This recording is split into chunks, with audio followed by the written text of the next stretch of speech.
Chapter 655. Assassinate the Pope? Everyone was stunned. Oh no!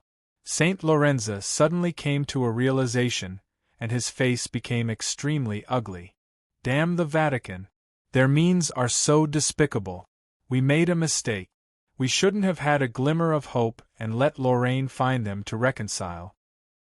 Hearing his words, the others gradually came to their senses and immediately realized the insidiousness of this matter.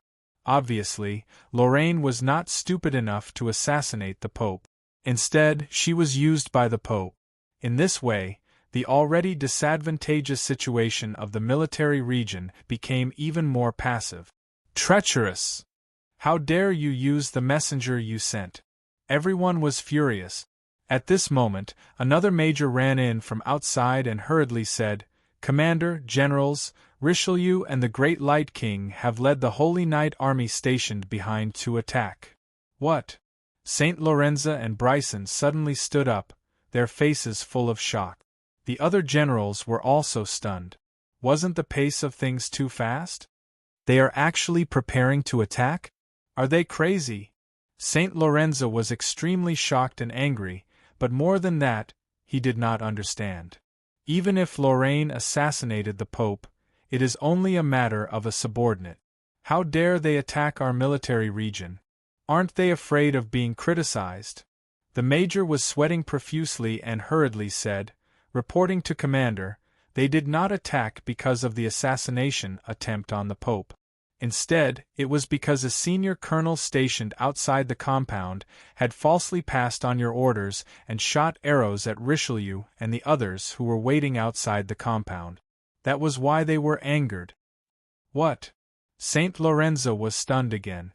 The other generals were also dumbfounded.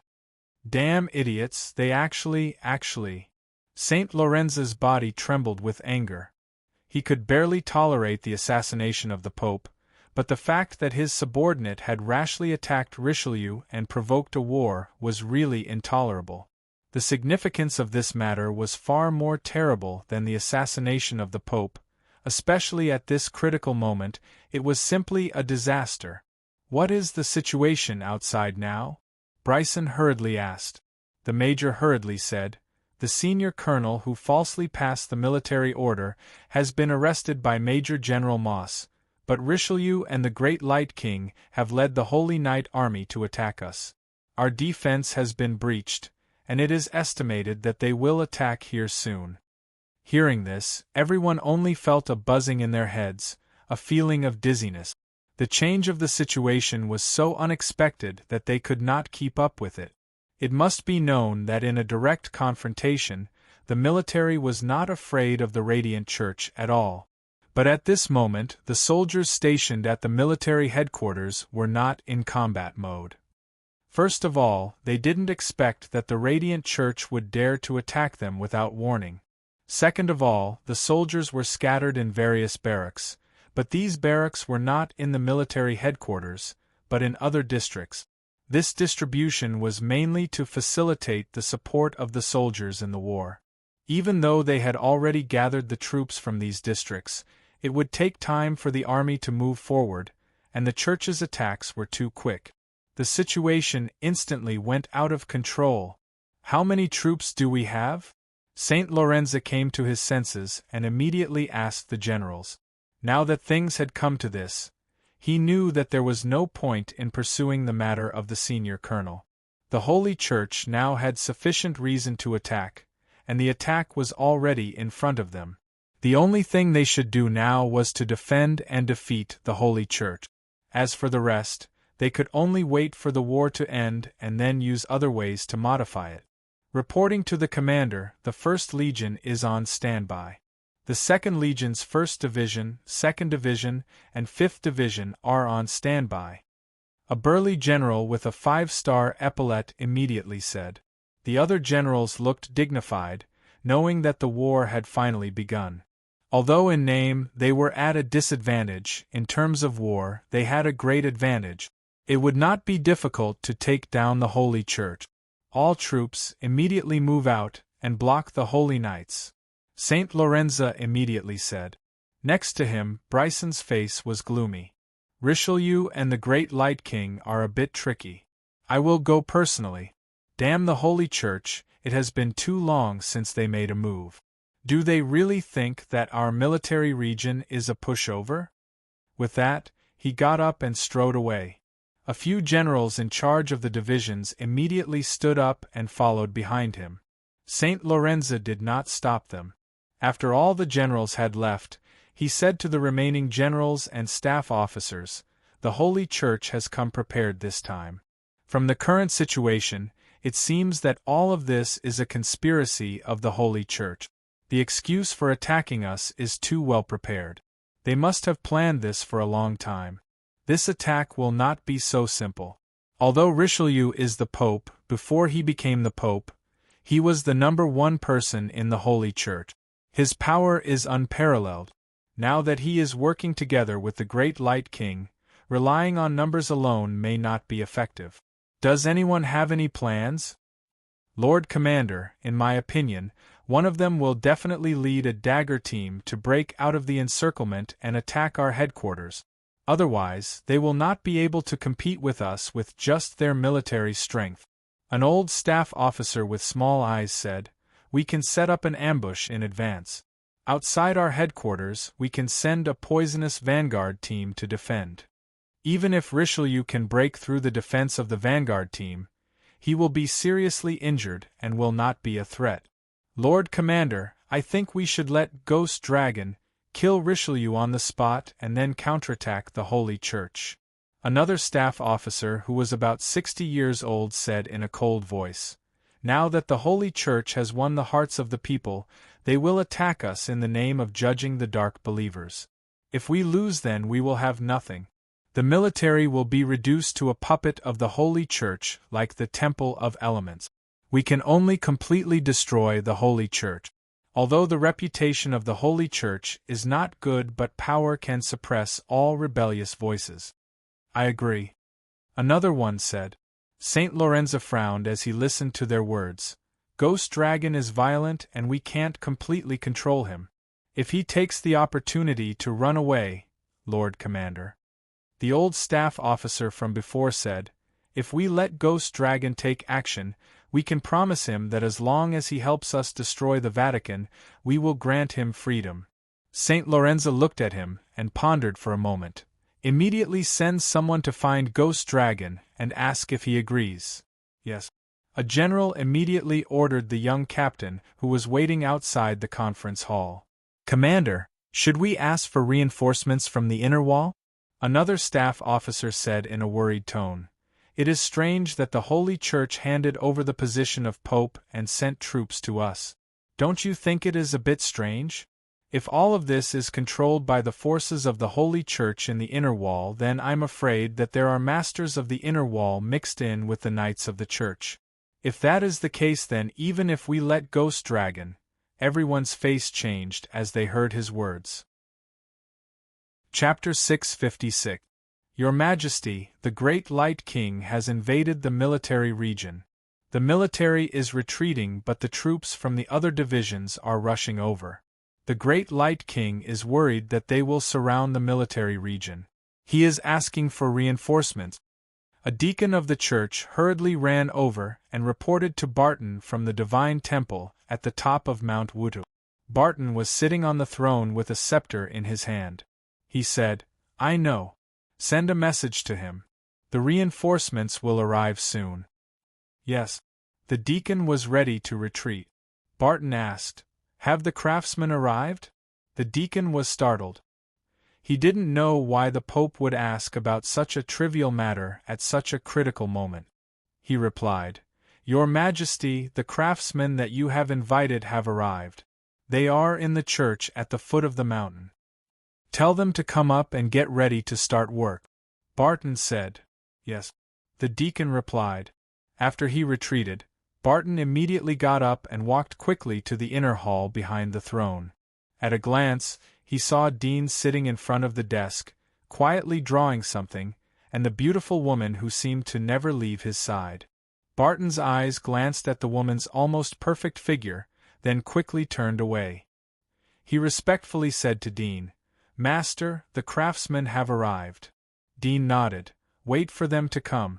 Tell them to modify according to the drawings I gave you. Yes, Barton answered and looked up at him. Young master, aren't you here? I'm going to the military region. Dean put the pen on the shelf next to him. He looked at Barton. I'll leave this place to you. Barton was startled. Master, the military region is in chaos. Will it be too dangerous for you to go? Do you want the remaining cardinals to protect you? No need. Dean got up and put on his coat. The war will be over by the time I get there, Barton said, but I heard from the spies that the other divisions of the military are rushing there. Even if the Great Light King and Lord Richelieu win, they will be surrounded by them. If your head is cut off, what can you do even if your body is strong? Dean looked at him with a teaching look. Barton woke up. On the vast plain of the military headquarters, the sounds of battle could be heard for hundreds of miles. The Paladin army led by the Great Light King, Pulo, was like a snow-white wave sweeping in the direction of the military headquarters buildings. There was a small river in front of these buildings and a sandbag fortress had been built on the other side of the river. The military's most powerful war weapon, the God's Cannon, was set up behind the fortress and aimed at the Paladin army. There was a neat formation of soldiers behind the barrier. Each soldier was equipped with a legendary steam rifle that Dean had given to the military. All the soldiers were staring at the army of knights. They saw the green grassland being engulfed by the army of knights. All the cannons were fired as they entered the firing range. The cannons were like meteors as they shot towards the army of knights. A loud explosion sounded, and countless holy knights and their horses were blasted into pieces. Holy shield formation. Pulo took the lead and roared at the sky. His voice spread to tens of thousands of troops. The army of knights in the front immediately raised their golden shields and placed them on top of their heads. The cannons smashed down and exploded a big pit. But the number of casualties was immediately reduced by more than half. In the blink of an eye, Pulo had led the army to the front of the barrier. They galloped through the small river and splashed countless water. The soldiers of the military behind the barrier roared and rushed forward to meet the attack.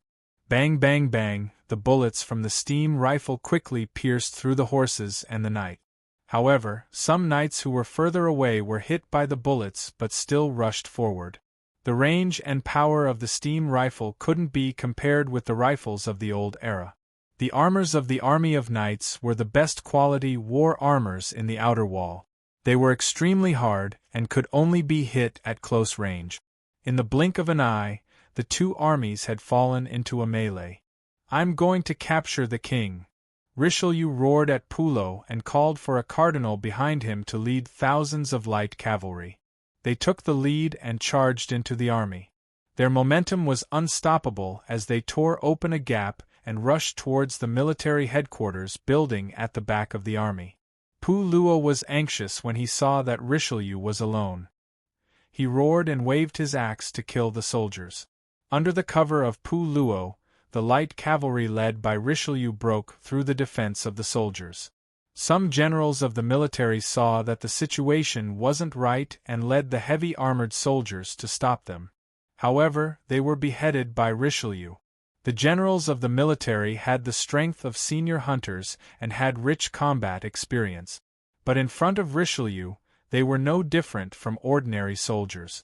Under his lead, thousands of light cavalry pierced into the heavy armored troops and instantly tore them in half. They rushed straight to the front of the military headquarters building complex. Kill! Richelieu's face was stained with blood. The battle he hadn't fought for a long time had made his blood boil. The sounds of fighting in his ears were like war drums, raising his fighting spirit. He took the lead and jumped onto the steps of a building. He quickly cut down the soldiers who came to stop him and rushed in first. Die! An armored general rushed out of the courtyard. His eyes were red as he roared and rushed towards Richelieu with a spear. Richelieu leaped off his warhorse and landed directly where the spear of the general was thrusting at him. At the same time, he grabbed the spear with his hand and grabbed it.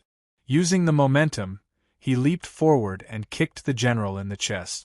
With a loud thud, the general spat out a mouthful of blood. His eyes were wide open and his face was filled with disbelief. His body flew backward and slammed into the wall behind him, causing it to collapse. Richelieu didn't stop and rushed towards the military headquarters meeting hall building. Along the way, there were soldiers who came to stop him. Most of them were the ace soldiers of the military, the Purple Feather Army. Every Purple Feather Army soldier had a purple feather stuck in their helmet. It was extremely eye-catching. But in front of Richelieu, they were all killed in an instant. Cardinal Elnarin, who was following behind Richelieu, was already stunned. Although he knew that his master's strength was unfathomable, he didn't expect him to be so strong. He could gallop freely in the military headquarters and come out unscathed. With a bang, a Purple Feather Army soldier was kicked away by Richelieu. The soldier crashed into the door of the military headquarters meeting hall, knocking it open. In the meeting hall, Saint Lorenzo and the remaining generals, as well as the chief of staff, were all shocked. They didn't expect the enemy to attack so quickly. One of the chief of staff hurriedly said, "What happened outside?" "Sir, the enemy has attacked." A captain hurriedly ran over to report. Saint Lorenzo's face was full of shock. "Who is it, Pullo?" "It's the old Pope," the captain said in a panic. "He's too strong. No one can stop him. General Cote was killed the moment he went up." Saint Lorenzo was stunned. The other chief of staff widened their eyes, their faces full of shock. "Commander!" One of the chief of staff came back to his senses and hurriedly looked at Saint Lorenzo. Saint Lorenzo knew what he meant and immediately said, "Quick, let Ghost Dragon attack." "I'll go too," one of the generals said and quickly ran out of the hall. Richelieu led Elnarin and the remaining hundreds of light cavalry to break through the door of the military headquarters meeting hall. They cut down the soldiers who came to stop them one by one. Richelieu already saw a few red figures in the meeting hall in front of him. One of them had the most intense heat source like a fireball. He knew that it was the old man from Saint Lorenzo. Just as he was about to step forward, he suddenly felt a dangerous aura coming from the corridor next to him. He turned his head and suddenly saw a black figure with disheveled hair and tattered clothes rushing towards him at high speed. He was shocked and hurriedly jumped up to meet it, lest his horse get hurt. Bang! He kicked out and suddenly felt as if he had kicked an iron plate. He looked down and saw that the ragged figure that looked like a beggar had grabbed his ankle. With a swoosh, the beggar figure swung his arm and fell down. Richelieu's body slammed into the floor of the corridor like a hammer, smashing through the floor and covering him with sawdust. Before the beggar could swing him again, Richelieu's other leg lashed out, striking the beggar squarely in the chest. With a grunt, the beggar let go of Richelieu's hand and took several steps back. Richelieu took the opportunity to put some distance between them and looked over. The beggar figure rubbed his chest and grimaced in pain. His face that was covered by his disheveled hair showed some shock. High-level limitless, the military really hid it well. Richelieu narrowed his eyes slightly and slowly pulled out the sharp sword on his back. He took a deep breath and the blood in his body moved slightly. The magic mark at the end of his spine was immediately stimulated. His flaxen hair immediately became moist again and became a bright golden color. The wrinkles on his face also disappeared quickly, and he returned to the appearance of a man in his 30s. His facial features were clear and handsome, and there was not a single wrinkle on his skin. Swoosh! He exerted strength in his feet and suddenly rushed out. The beggar looked at Richelieu's transformation with a serious expression on his face.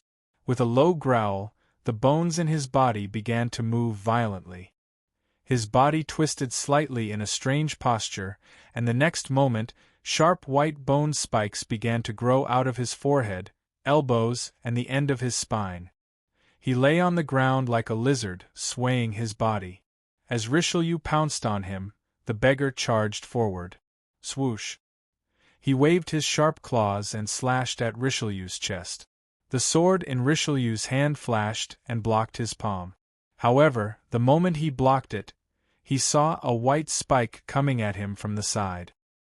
He hurriedly slammed his palm on the ground and rolled over to avoid the white spike. He then stabbed his sword at the beggar figure. The beggar figure reacted quickly and quickly dodged the attack. He jumped up and landed on the dome of the corridor. His fingers dug into the sawdust and he swooped down. Richelieu's face darkened and he swung his sword to block. Chapter 657. Looking at Norin and the group of holy knights behind him, the chiefs of staff on both sides of the conference table were in an uproar. They nervously retreated to Saint Lorenz's side. Saint Lorenz's face was gloomy.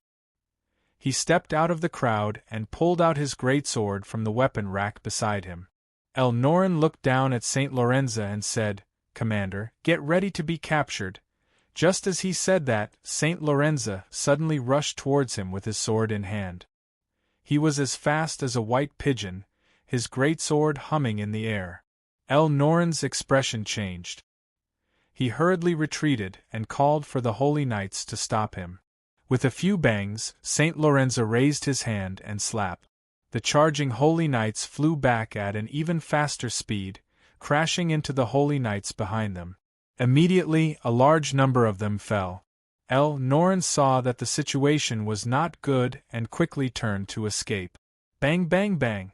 7 or 8 holy knights were thrown out of the hall and smashed into the indoor bonsai outside the hall.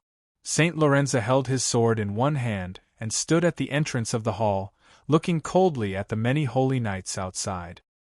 His silver hair fluttered in the wind, and his aura completely overshadowed the hundreds of light knights. Norin looked at him in shock and anger. He did not expect the old Saint Lorenza to still have such strength.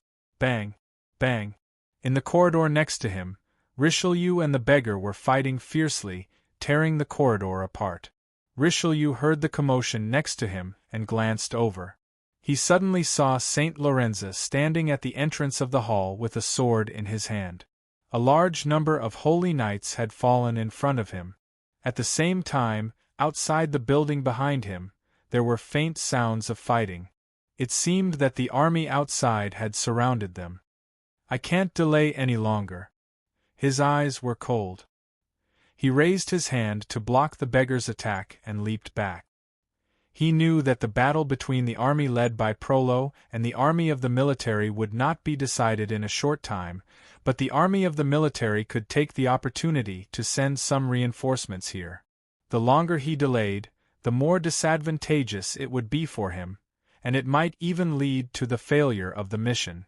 He took a deep breath and suddenly exerted his strength, shooting towards the beggar's figure like an arrow.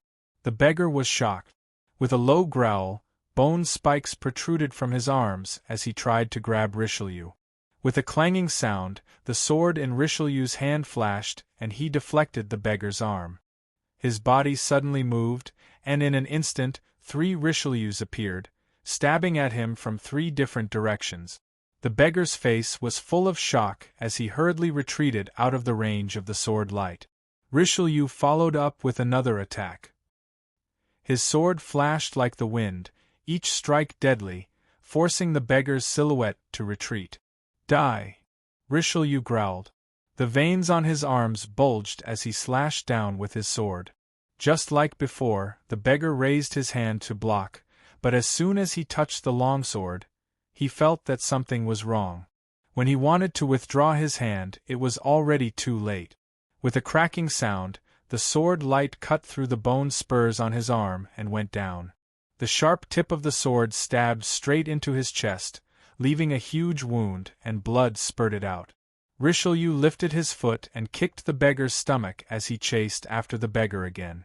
At the entrance of the hall, Saint Lorenzo was dealing with the paladins in front of him while paying attention to the battle. He was shocked to see that Richelieu was able to suppress the ghost dragon. The ghost dragon was a senior limitless in the inner wall. Even in the inner wall, where there were many strong people, he was considered as one of the top masters. How could he not be able to defeat Richelieu? Ernelin also saw the change in the situation. He immediately shouted for the paladins to stop Saint Lorenza in case he rushed over to support the ghost dragon. Moments later, with a blood-curdling scream, Richelieu rushed out of the broken corridor with his blood-stained sword, heading straight for San Lorenzo. Saint Lorenzo was taken aback. He glanced at the ruins from the corner of his eyes, but there was no movement inside. His heart sank. He swung his sword and cut a paladin in half. He shouted at Richelieu, "Do you really want to do this?" What answered him was Richelieu's sharp sword that came straight at him. Saint Lorenzo's face was full of anger as he tried to resist. He felt a huge force as his sword touched Richelieu's sword. He felt numb and almost let go of the sword. After Richelieu landed on the ground, he turned around and circled behind Saint Lorenzo like a ghost.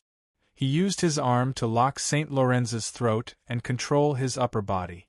At the same time, he put his knee on Saint Lorenzo's spine. With just a little bit of force, he could break Saint Lorenzo's body. "You have lost." "Stop," Richelieu said in a low voice. Saint Lorenzo clenched his teeth. He wanted to swing his sword, but his arm was numb. The sword that was originally light as if nothing had become incomparably heavy at the moment. He knew that he had lost. He said in grief, "Aren't you afraid of causing chaos? You want to rule our military region?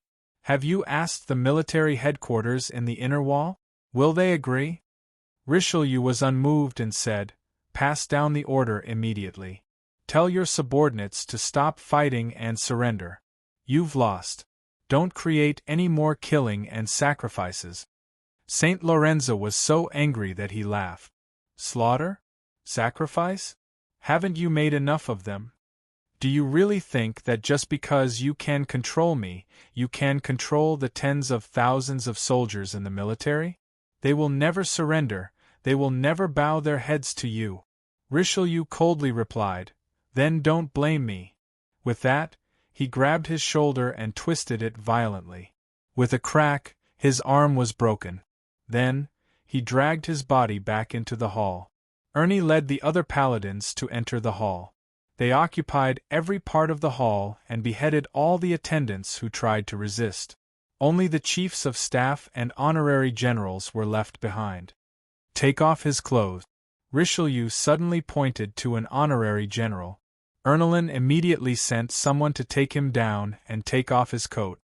"Find someone to change into it. Immediately order them to stop fighting and surrender," Richelieu said in a cold voice. Ernie couldn't help but look at Richelieu. He didn't expect Richelieu to think of such a strange method. Saint Lorenzo and the other chiefs of staff were shocked and angry. Saint Lorenzo angrily said, "Old Pope, you are too despicable.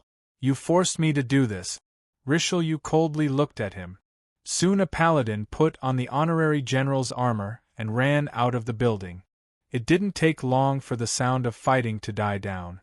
Saint Lorenzo closed his eyes in pain when he heard the change. Although he could not see the battle outside, his hearing was very sensitive.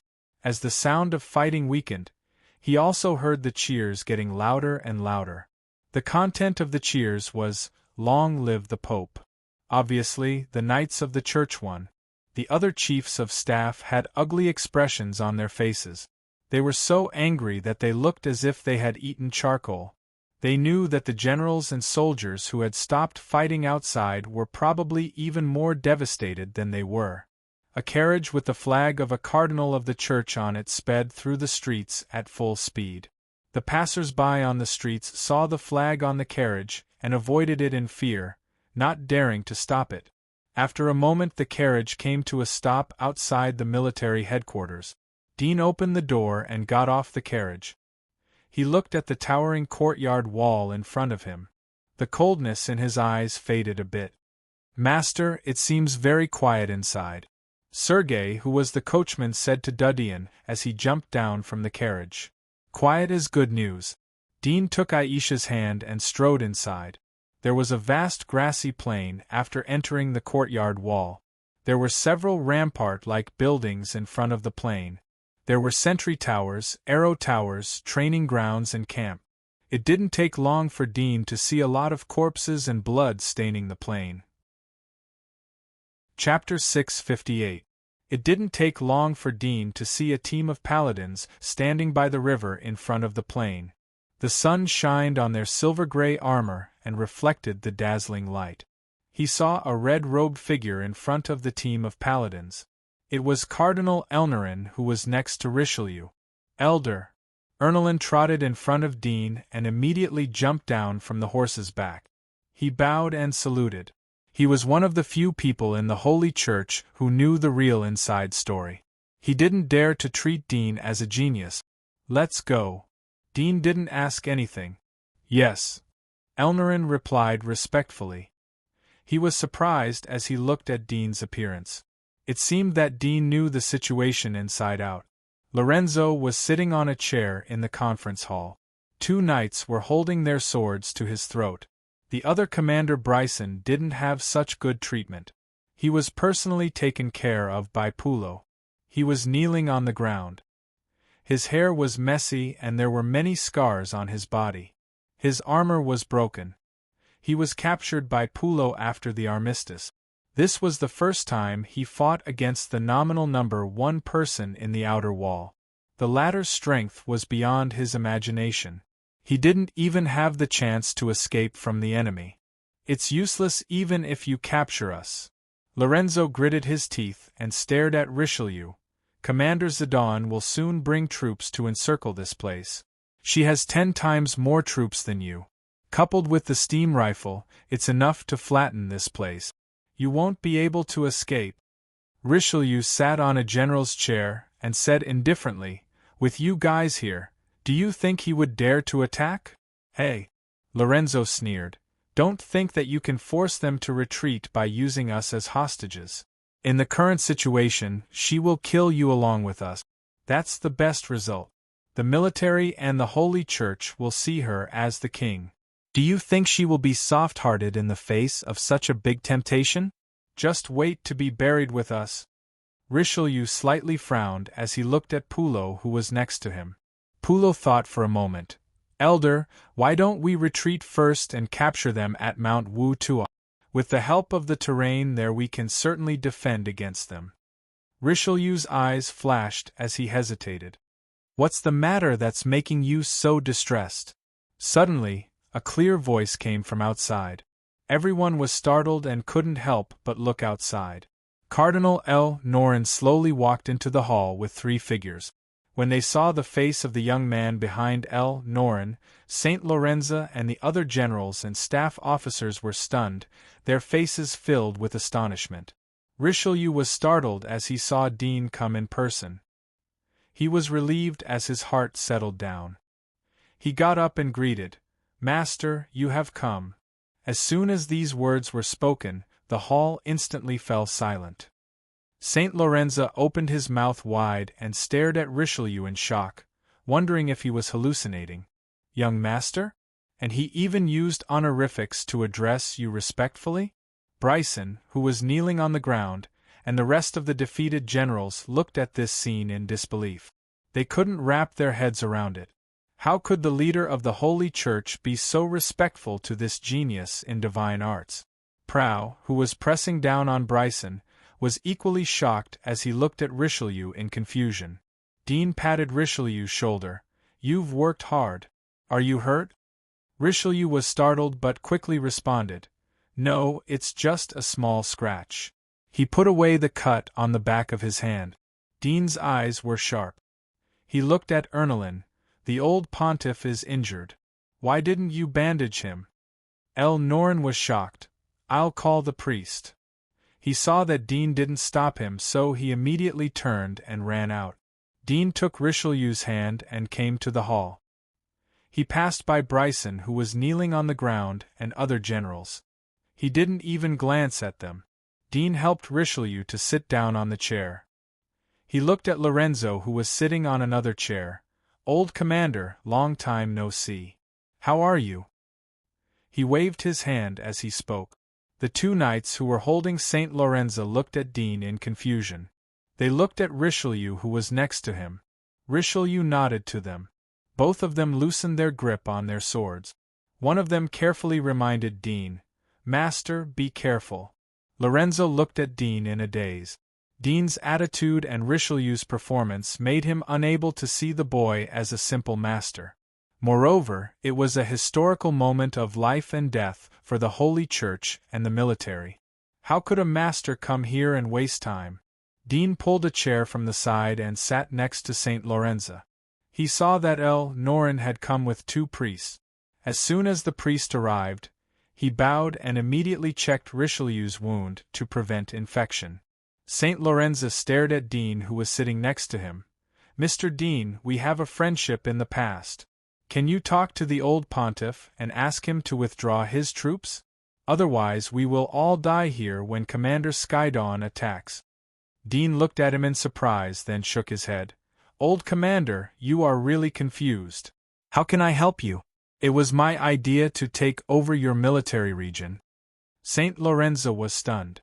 "You have indeed treated me well when it comes to friendship," Dean slowly said. "You immediately blocked the news of me when I was arrested by the inner wall. The people would have forgotten about my existence if I had come out later. I didn't expect the friendship price to be so low. Not only did I not get any help from the military, but you stepped on my foot." St. Lorenzo's face turned ugly. "There is a misunderstanding. Listen to me. You don't need to explain." Dean waved his hand. "The war will be over when Commander Skydon comes. I can go back to work then." Bryson was kneeling on the ground. "Do you really want to perish together with us? Commander Skydon won't let you go." Dean glanced at him. "Kneeling people don't deserve to talk to me." Bryson's body trembled in anger. St. Lorenzo suppressed his anger. "Mr. Dean, why do we have to kill each other? You are also a member of the Holy Church. Don't you have any compassion?" "It's all used up," Dean said. "If you have any, then take the initiative to surrender. By the way, persuade Skydon to surrender. From now on the military will be loyal to the Holy Church. Be loyal to me." Lorenzo was stunned. He couldn't help but look at Richelieu and Dean. "Loyal to you?" Bryson and other staff officers who were kneeling on the ground were shocked. They thought that Dean had instigated the Pope to attack them. If that was the case, then Dean's words were too presumptuous. "Are you stupid, or are you looking down on me?" Dean indifferently said.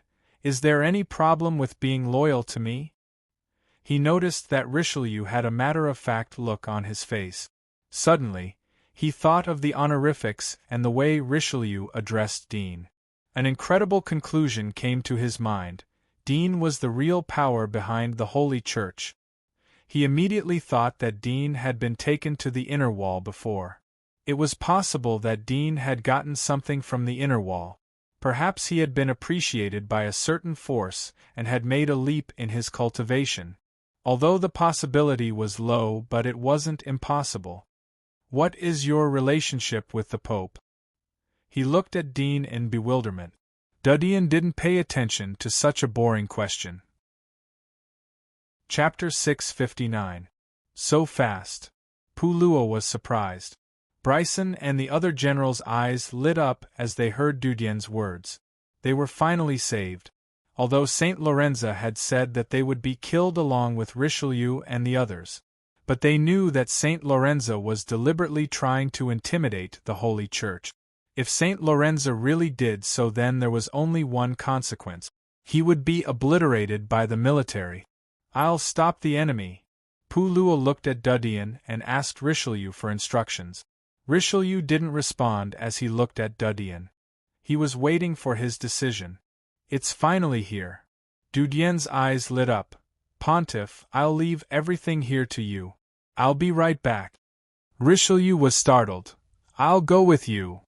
"No need," Richelieu said as he saw Dudien walk out of the hall. "Puluo, give the token to Mr. Dean." Puluo couldn't help but ask, "Are you going to hand over the Holy Cavalry to him?" Dean interrupted Richelieu. "No need. There is no need to be so troublesome. There are enough casualties." He took Aisha out of the hall. Sergei was the only one following them. Sergei looked back at Richelieu and the other generals in the hall. Master, where are we going? The enemy is coming. Of course we're going to kill them. Dudyan replied without looking back. Sergei was dumbfounded. Kill the enemy? Are we going to rely on the three of us? Of course not. Sergei was relieved after hearing Dudyan's words. But the next sentence almost scared him. I'll do it alone. Dean had come to the plain outside. He stood on a high slope and quietly looked ahead. He saw the army of knights and the surrendered army stationed in the front of the defensive line. There was a faint black line at the end of the plain outside the defensive line. Sergei looked ahead and saw the rolling black lines gradually become clear. There were countless black heads moving in the distance. Sergei swallowed his saliva as he felt his heart beating wildly. Even though he had the strength of a senior hunter, he still felt an unbearable pressure in the face of countless soldiers. Young master, are you kidding me? Sergei felt as if something was stuck in his throat. He was so nervous that his muscles tightened. Let's let the holy cavalry go. They should be able to resist. Cold weapon warfare is great.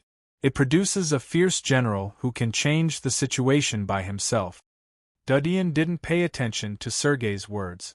He whispered to Haisha, "You wait for me here. I'll be back soon." Haisha was expressionless as she indifferently looked at the front. It seemed that she wasn't afraid of the incoming army.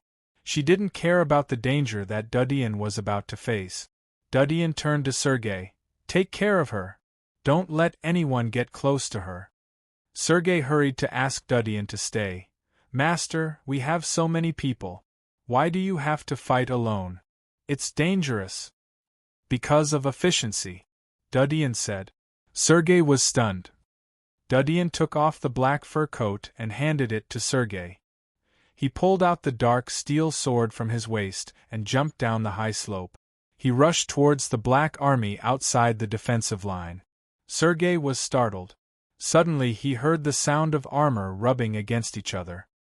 He turned around and saw Richelieu and Pullo escorting Saint Lorenzo, Bryson and other military officers. "Where is he?" Richelieu asked Sergei as he didn't see Dudyan. Sergei wryly smiled. "Young master is going to fight." "Fight?" Richelieu was stunned. Pullo, who was next to Sergei, said, "He is a master of invention. Why is he going to fight? Is he tired of living? Why didn't you stop him? How many people did he lead to fight? How can he mobilize the holy cavalry without my permission?" Sergei glanced at him. Remembering his identity as the Great Light King, he held back the anger in his heart and didn't bother to respond to him. Pullo didn't think that a little attendant would dare to look at him. He was about to rebuke Sergei but was stopped by Richelieu. Richelieu stood in front of the high slope and looked at the two camps of holy cavalry and surrendered army. He found that the two armies were motionless and there was no trace of chaos. The next moment, with his long-range vision, he suddenly saw a black figure charging out from the direction of the defense line. It leaped out of the defense line and ran toward the surging black tide on the other side of the plain. "What?" Richelieu was so shocked that his tongue almost trembled. He is alone?" Hearing this, Pullo, who was next to him, was instantly stunned. He raised his head and looked over.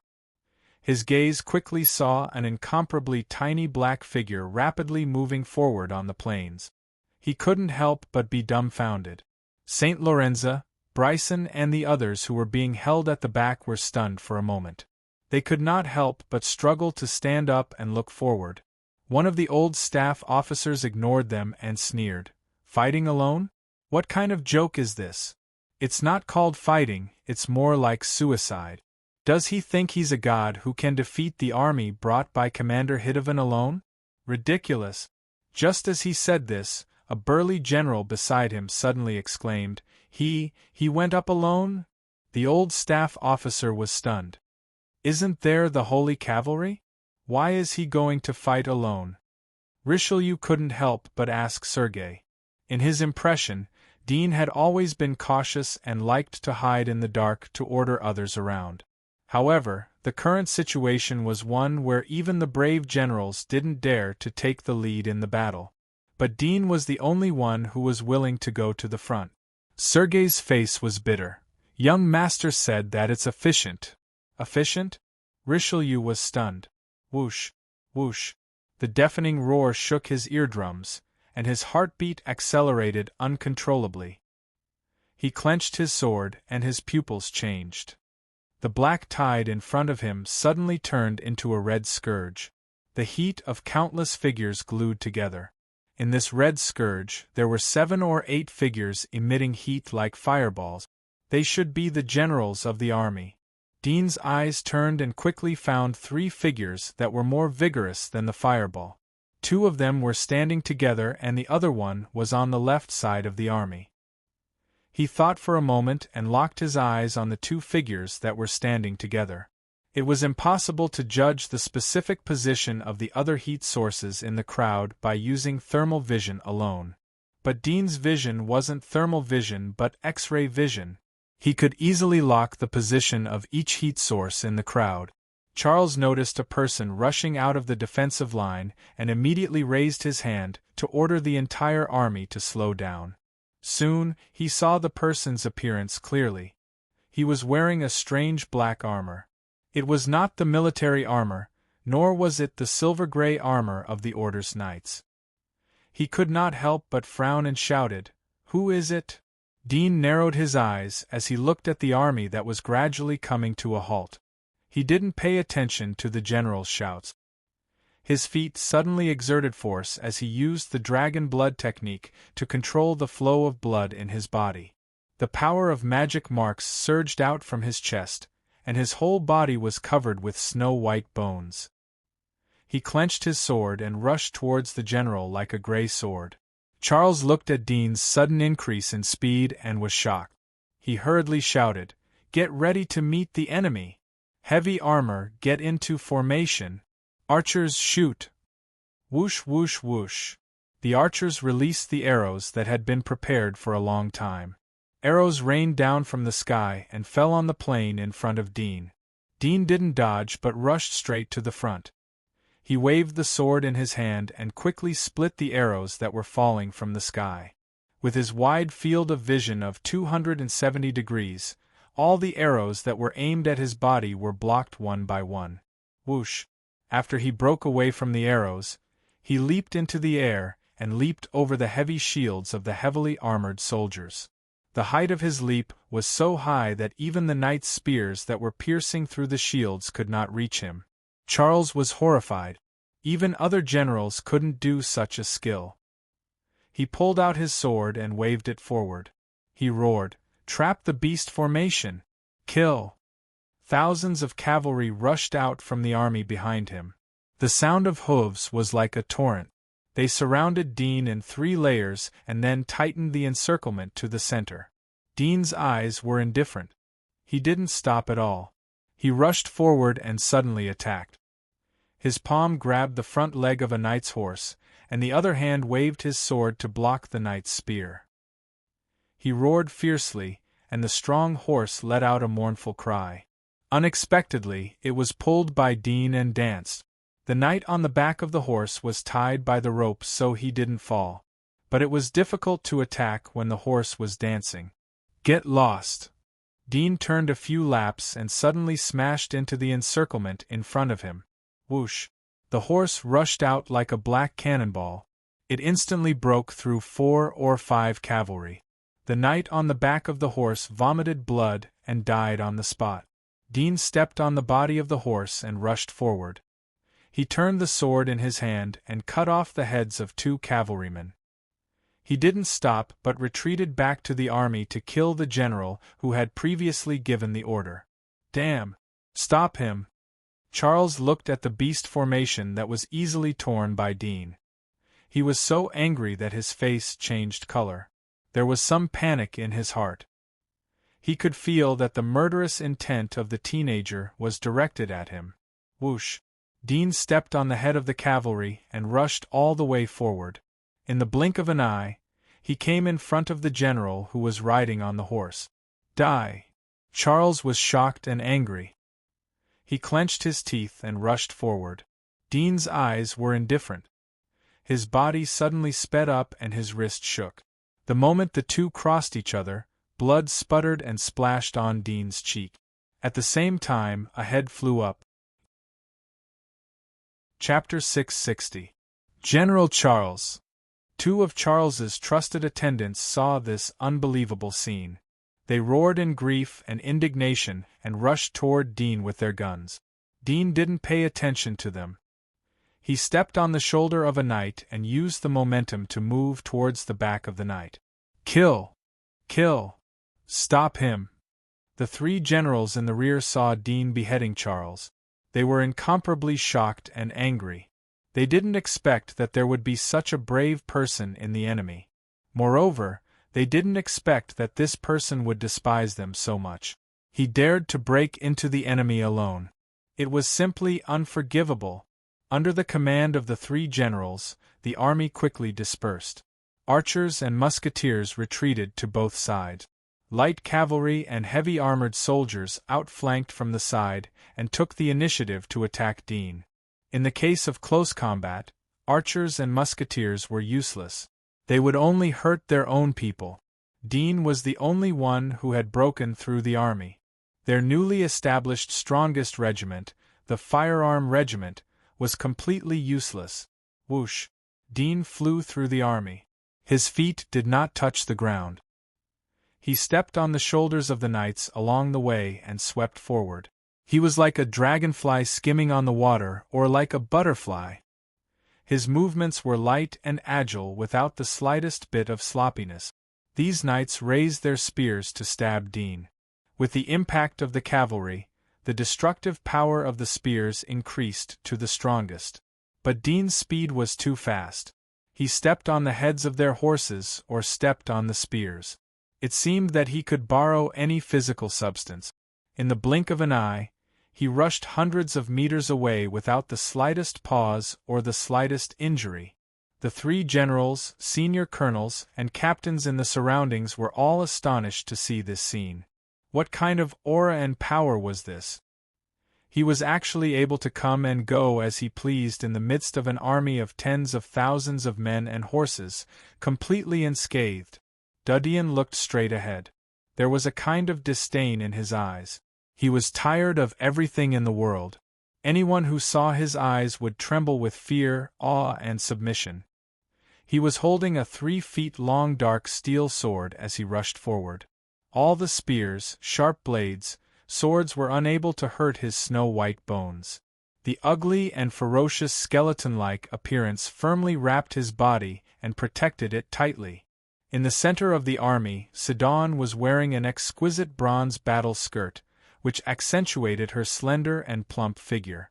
Coupled with her snow-white skin, she looked extremely dazzling and gorgeous.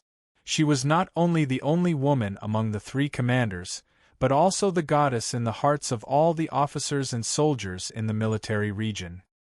Her dark brown eyes were like the eyes of an eagle, taking in the chaos that had suddenly arisen at the front lines. She also saw the pitch-black figure holding a sword and charging into the army. She frowned slightly, suddenly feeling that this person's face was somewhat familiar. "It's him."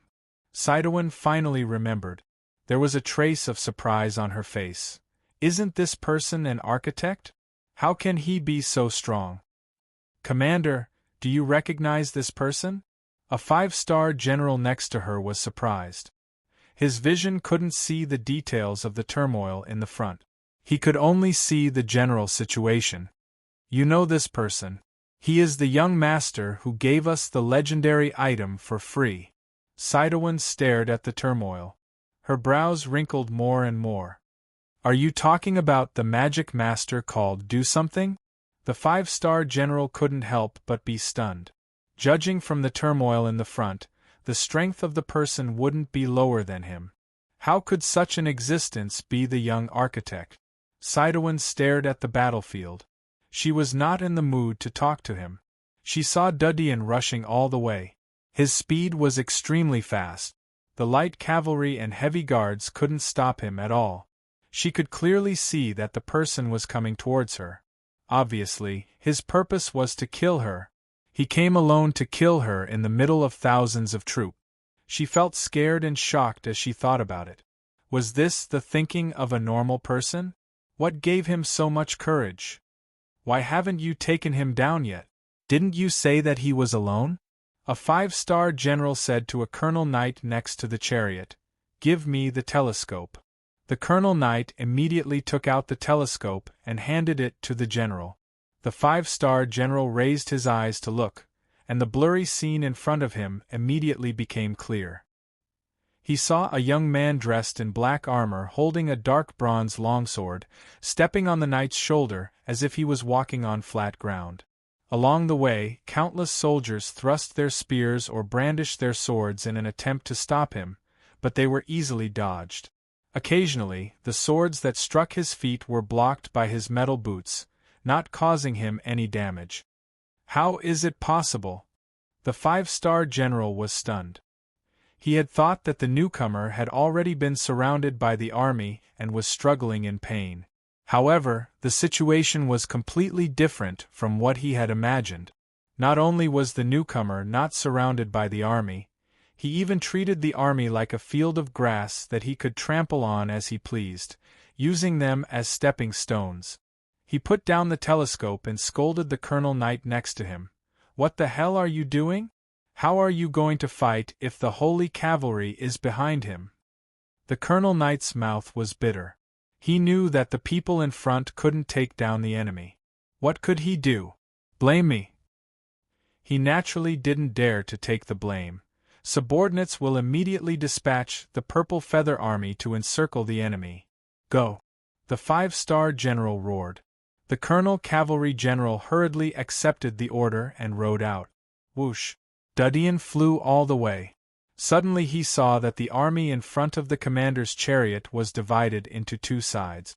There were purple knights with fluttering purple feathers on their helmet. It was the famous Purple Feather Army of the military. It was the trump card of the military that had made the barbarians suffer countless hardship. It was also the trump card of the military that made the nobles fear them. Dudian narrowed his eyes but didn't stop as he continued to rush forward. He could tell at a glance that the body heat of the Purple Feather Army was more than 5 times that of the ordinary soldiers.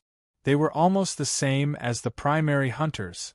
Although the primary hunters were very weak compared to his current strength, but the army of thousands of primary hunters was no less than a scourge. It must be known that the 6 consortiums didn't have more than 2,000 primary hunters. This was the absolute strength of the military. Clatter! As soon as he got close to the Purple Feather Army, Dudian heard the jingling sound of chains. He saw the vanguard suddenly raise a black net to cover him in midair. Dudian quickly swung his sword. Whoosh! The dark steel sword stabbed the black net. The friction created fierce sparks, but it couldn't cut the black net. A net made of alloy? A cold light flashed in Dean's eyes, and he immediately abandoned his sword. When the black net covered his body and was about to close the net, he suddenly made a move. His hands grabbed a bowl-sized hole in the black net, and he angrily shouted, "Break for me!" Hiss! The soft but tough black net was instantly torn like a cloth, making a harsh and unpleasant sound. Dudian was like an angry beast freed from its cage. He took a step forward and the ground slightly trembled.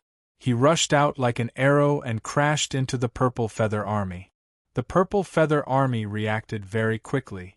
Dozens of shields formed a giant shield in front of Dean as they saw him break through the net. Bang!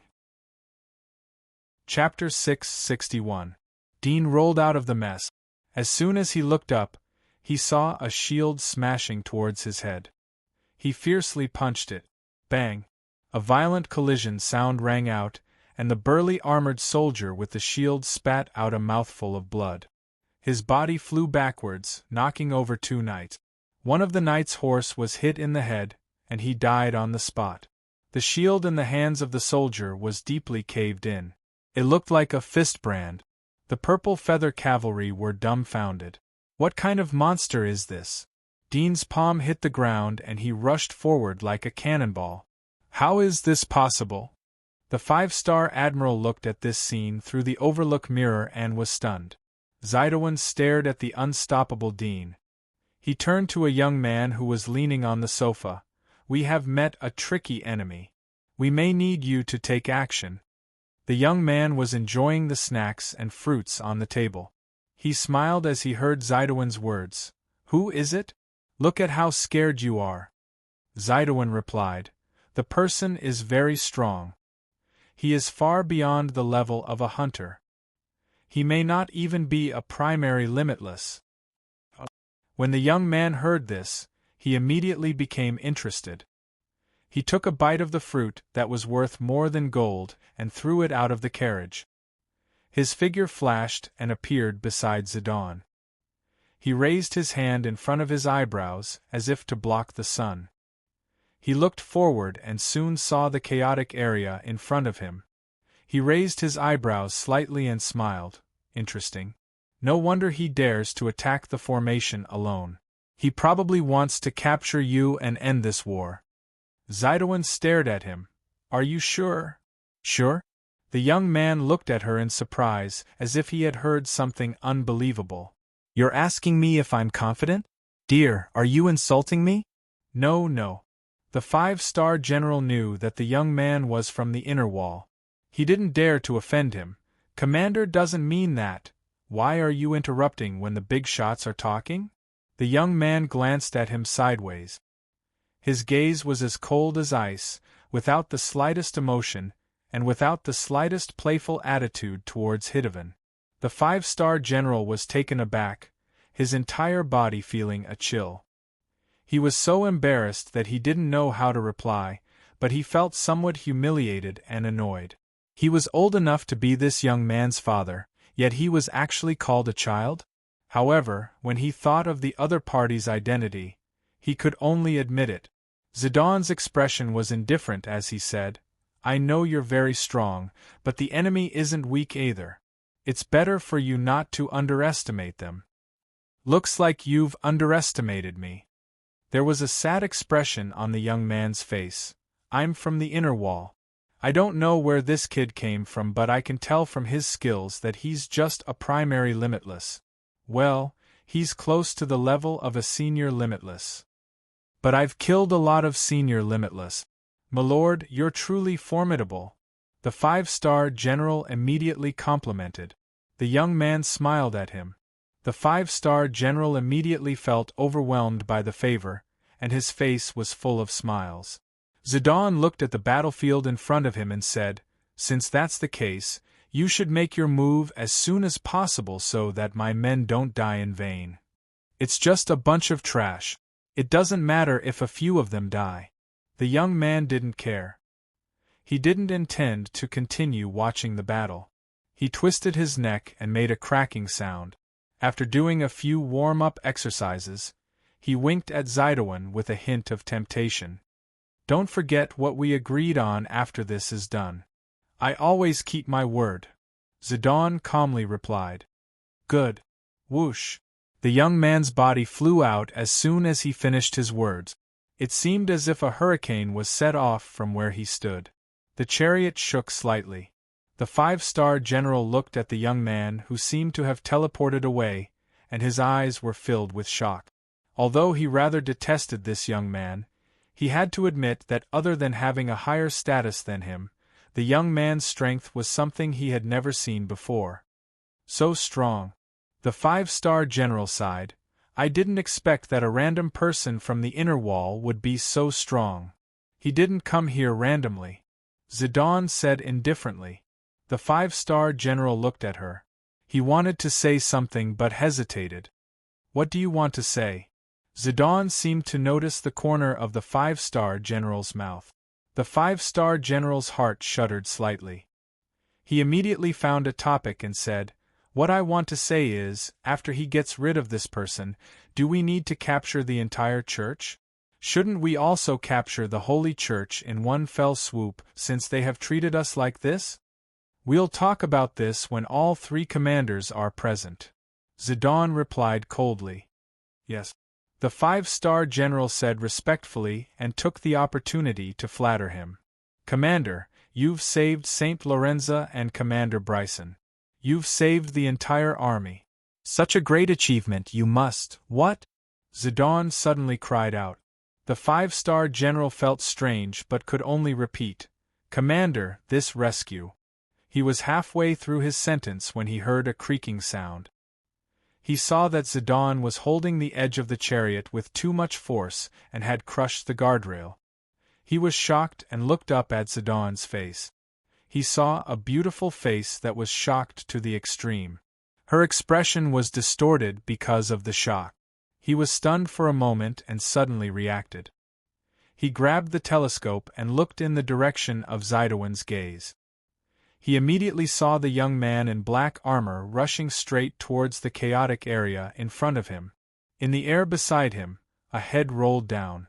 It was the young man who had rushed out earlier. The young man's face was no longer playful. Instead, it was full of horror. His eyes were wide open, as if his eyeballs were going to fall out. What? He cried out in horror. He found that his reaction was the same as Commander Zidane's. Just one punch. Zidane's eyes widened. She wasn't ignorant about the power system of the inner wall. On the contrary, she was shocked because she knew about it. Although the previous fight was short, but she had been paying attention to it. She saw that Dean had killed the young man and broke his neck. What kind of terrifying strength was needed to break the neck with just a fist and cause the head to be sent flying? In her mind, only the legendary figures of the inner wall could kill the young man. But the scene in front of her was so real that she suspected it was fake. Whoosh! Dean swung his left arm to block the lance that was stabbing at him. He looked at the woman who was wearing Commander's clothes in front of him. He had to release his full strength when he fought against the master who had suddenly jumped out. Otherwise, he would be dragged into the enemy's army and would exhaust his physical strength. Now that he had exposed his true strength, he was too lazy to continue to hold back. Bang! Bang! Several cavalrymen were trampled by Dean's foot. Their shoulders made cracking sounds. Their legs softened and they knelt on the ground. Even the professionally trained horses couldn't bear the recoil force. Dean was like a black shadow as he passed through the army. He arrived in front of the gorgeous chariot in the middle of the army. Dean's speed gradually slowed down. He stepped on the shoulder of a cavalryman and leaped into the air. After flying for a few feet, he kicked the chest of the cavalryman who was protecting the chariot.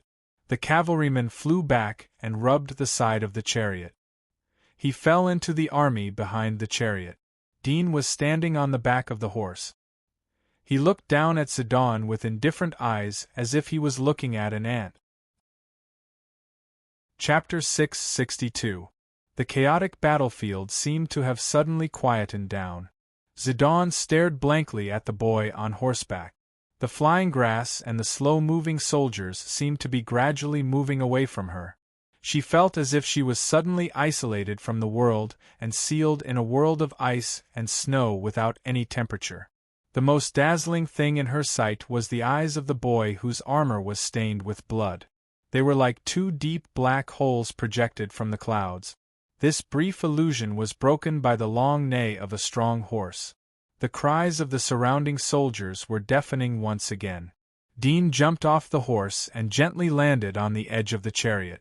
This time he was closer to Zidane. Zidane's cheek was just in front of Dean's knee. It was less than an arm's length away from Dean. The 5-star general standing next to Zidane was completely stunned. His body seemed to be strangled by some mysterious force, and he froze on the spot, unable to move. He could only hear the sound of his heart pounding wildly. He desperately wanted to move his feet back, but his feet seemed to be nailed to the ground and did not listen to him. "Do you want to be free from this, or surrender to me like St. Lorenza?" Dean turned a blind eye to the spears and swords around him. He squatted down and quietly looked at the mature beauty. Bang! One of the spears stabbed at his face from the side. He gently raised his hand and grabbed the spearhead. His arm jerked, and the senior colonel who was sitting on the horse with the other end of the spear fell off the horse. Then he turned his palm, and the 4-meter-long spear made by the military rotated between his fingers. He swung it like a huge windmill, blocking all the weapons from other directions. Although he exerted strength in his hand, his body didn't shake at all. It showed how skillful his control of strength was. All these years, whenever his left hand was not in use, he would use his left hand to train. Although his left hand was still numb, it was a world of difference compared to when he had just lost his senses. Moreover, due to the training of his numb left hand, he had a different understanding of his strength. His control over the fine details was not inferior to many experienced experts. The wind from the rotation of the spear blew the hair in front of Zidon's forehead. She felt a little difficult to breathe. It was as if the air around her had been plundered. The huge pressure was brought by the teenager who was squatting on the guardrail of the chariot. However, after all, she had been a commander for many years. She quickly calmed down and stared at Dean's deep eyes. She regained her momentum and said word by word, "Even if you kill me, you will die. They will still attack until all the Knights of the Order are killed." Dean waved his arm, and the spear suddenly pierced the throat of a major general who came to the rescue. It's not surprising that there are corrupt people in a corrupt system. It's a pity that they aren't as brave as a soldier. The general was embarrassed. He changed the topic. "Mr. Dean, I've heard a lot about you. I didn't think that you would have such a good ability in addition to producing inventions. If I knew this then I would have discussed with the Holy Church to let you come to our military. Aren't I here now?" Dean waved his hand and signaled him to move to the side. He jumped onto the chariot. Since ancient times, the inheritance of power is bound to breed corruption. I know that aristocratic titles can be hereditary and positions in the Holy Church can be inherited. But it's the first time I know that the generals of the military can also inherit power. Fortunately, the Filon family has a talented general. The other families may not have such a strict family style. Zidon's face was gloomy. After all, the system had been passed down for more than 200 years. She didn't have the ability to change it even if she knew about it. She went straight to the topic. "Do you work for the Holy Church?" "It's the opposite." Chapter 663. Call the generals over there to come with me to the headquarters. Don't let everyone wait for too long," Dean said to Zidowin. She looked at the boy and suppressed the shock in her heart. She was silent for a little and let the 5-star general pass Dean's words. She knew that Dean wanted to take away the command of the army and cut off the joints of the army. Soon, the 6 generals galloped over with their personal guards to meet Cedern. "You stay here to look after the army," Dean said to the 5-star general. The 5-star general was startled. "Why me?" "Because you are afraid of death. I know you won't mess around," Dean said in a direct manner. The 5-star general was embarrassed, but he was able to get to the position he had today. This kind of insult was nothing to him. He bowed his head and suppressed the anger in his heart. Dean was relieved to see the 5-star general's appearance. He jumped from the chariot and sat on the back of a horse in front of him. He pulled the horse's rope and used his strength to suppress the struggling horse. He looked back at Zidowin. The corner of Zidowin's mouth twitched, but she didn't say anything. She called a horse and led the 6 generals to follow Dean and left the army. On the high slope, Richelieu, Saint Lorenza and the others watched as the army in front of them gradually calmed down.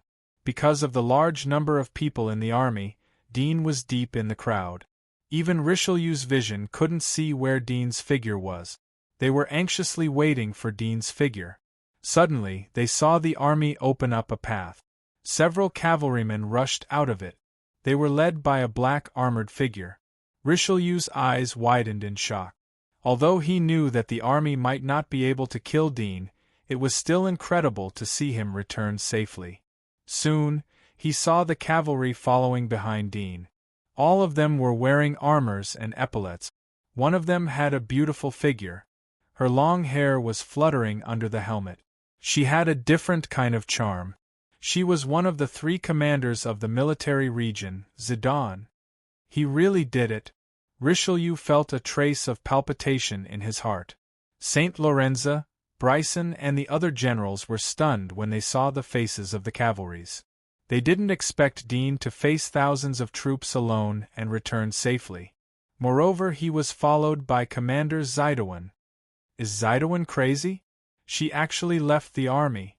Bryson couldn't help but shout in anger. Next to him, Saint Lorenzo was relatively calm. The shock in his eyes slowly disappeared, and he said in a low voice, "She must have been forced to come out." Bryson turned to look at him, and was stunned when he saw the gloomy expression on Bryson's face. He suddenly realized that the situation was hopeless, and the military was going to change hands from now on. He saw Aisha, who was standing motionless next to Sergei. She was standing in the same position as when he left. His heart was relieved. There was a trace of softness in his eyes, but it disappeared in an instant. He stopped in front of Richelieu and the others and dismounted. Zidane and the other 6 generals arrived one after another. "Are you here to celebrate my triumphant return?" Dean looked at Saint Lorenzo and the others. Saint Lorenzo, Bryson and the other generals felt humiliated. They didn't have a mirror, but they could feel how ugly their faces were at the moment. They lowered their heads in shame and indignation. They used silence to resist the last bit of dignity. "Take them in," Dean said to Richelieu. "Yes, master," Richelieu replied. Ernie and the other knights who were standing behind Richelieu looked at Dean in shock.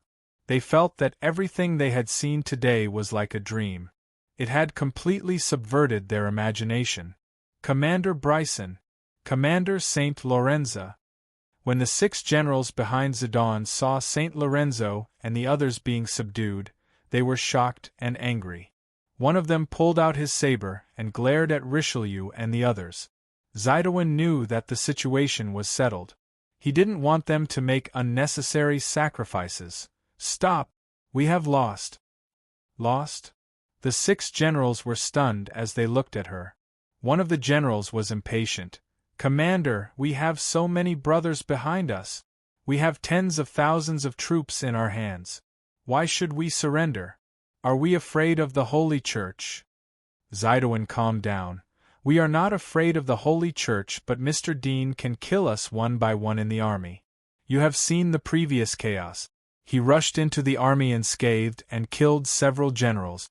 No one could stop him. I am far from being his opponent. He isn't someone who can be defeated by numbers. We have lost." The 6 generals were stunned. The biggest feature of the army is obedience to orders. The subordinates obey the superiors. It's like ants obeying the queen. Dean, who was standing next to Sergei, slowly said, "It's difficult to kill soldier ants one by one.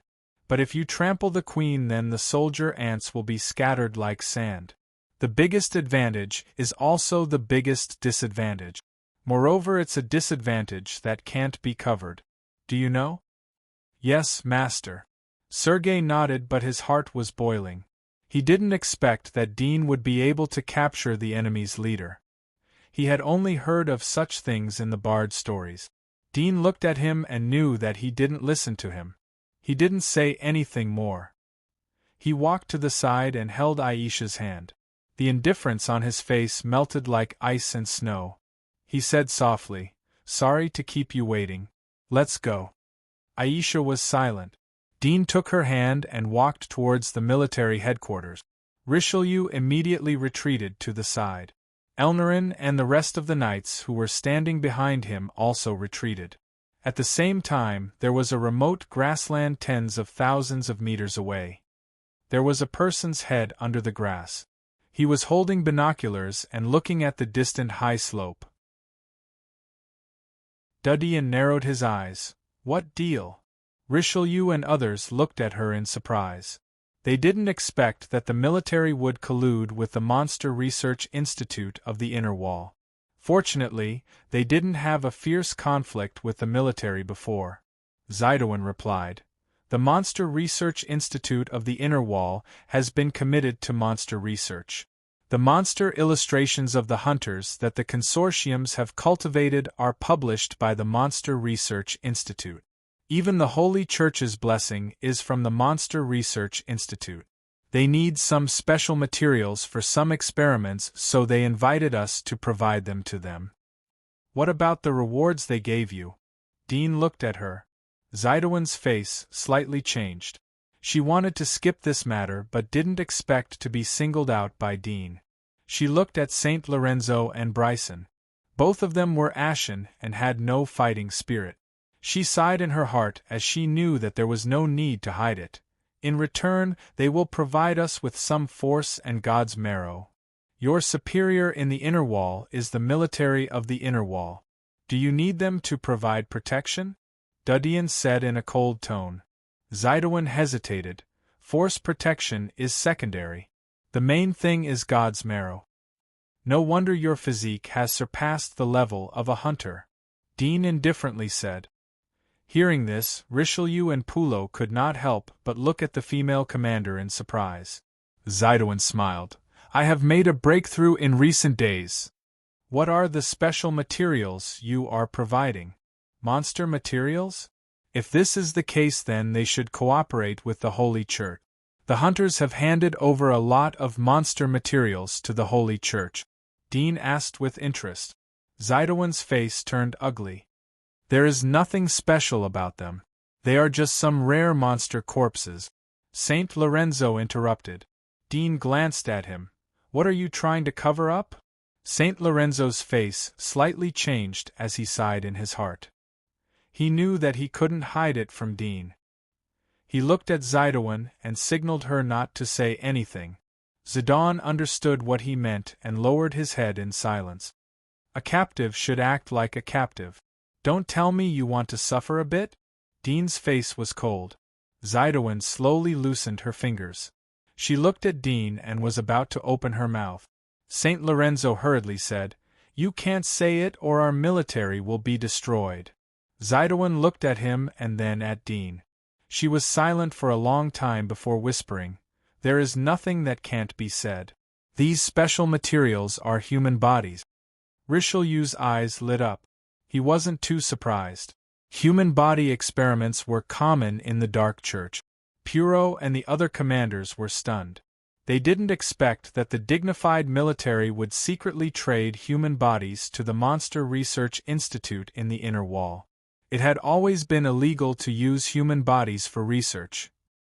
They despised it.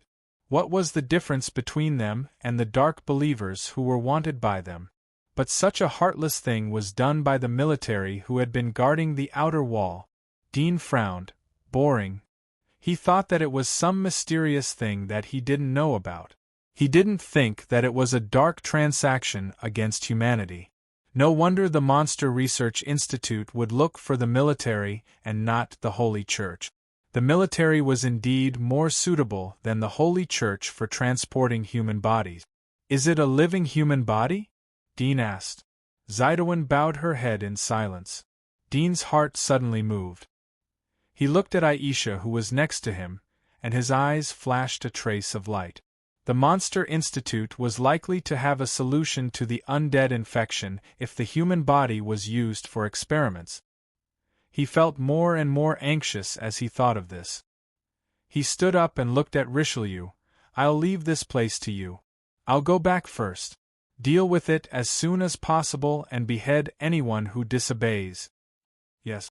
Richelieu respectfully replied. Chapter 665. The monastery in the inner wall was made of white jade brick. It was full of pure and holy atmosphere. There were 7 or 8 figures sitting in one of the steeple halls. There were dozens of nurses standing next to them. Although the nurses here had the same name as those in the hospital, but they were 2 completely different concepts. They were equivalent to knights. Moglen, is there something urgent that you called us for? A burly old man wearing a black and gold robe asked. Moglen, who was sitting next to the dean, stood up. Dean, there has been a small change in the outer wall that I am in charge of. I need to report it to you. Since it is just a small change, then why do you need to report it? A short and thin old man said in a mocking tone. Emoglang glanced at him. There was a trace of killing intent in his heart, but he still had a smile on his face. Although it is a small change, but there has been a person in the outer wall recently. It is worth paying attention to. Moglen, just say it. The abbot simply said. He likes to keep us guessing. The short and thin old man laughed. Emoglan looked at him and turned to look at Dean. It's a long story. Half a year ago, there was a period of rapid changes in the outer wall. A talented youth appeared out of nowhere. He invented a number of inventions. Moreover, he created a 10th invention system out of the original 9 basic systems. It was called Chi System. This invention is similar to the legendary forbidden technique that Your Majesty mentioned. Therefore, I used the Holy Church in the outer wall to block the invention of this boy. I took him here and erased his original identity. I appointed him as an elder of the Dark Church in the outer wall. I wanted to wait for him to enrich his experience in all aspects before promoting him to be the new Pope of the outer wall. I didn't expect that he would suddenly disappear. Gas system? Everyone's attention immediately fell on the divine incantation. One of them said, just from the name, it is indeed a bit similar to that forbidden incantation. One is called air and the other is steam. Both seem to be related to air. The outer wall is a desolate place. How can it give birth to such a genius? If the divine incantation system that this person invented is really that forbidden technique, then this person is really a peerless genius. It's a pity that he isn't a member of our pure wall. His status is too low and not worth cultivating. The dean stared at Emogranong and said, continue. Emoglan smiled and continued. I asked people in the outer wall to look for him after his disappearance, but there was no news. Not long ago this person suddenly appeared. He took control of the Dark Church and used it to control the pontiff of the outer wall.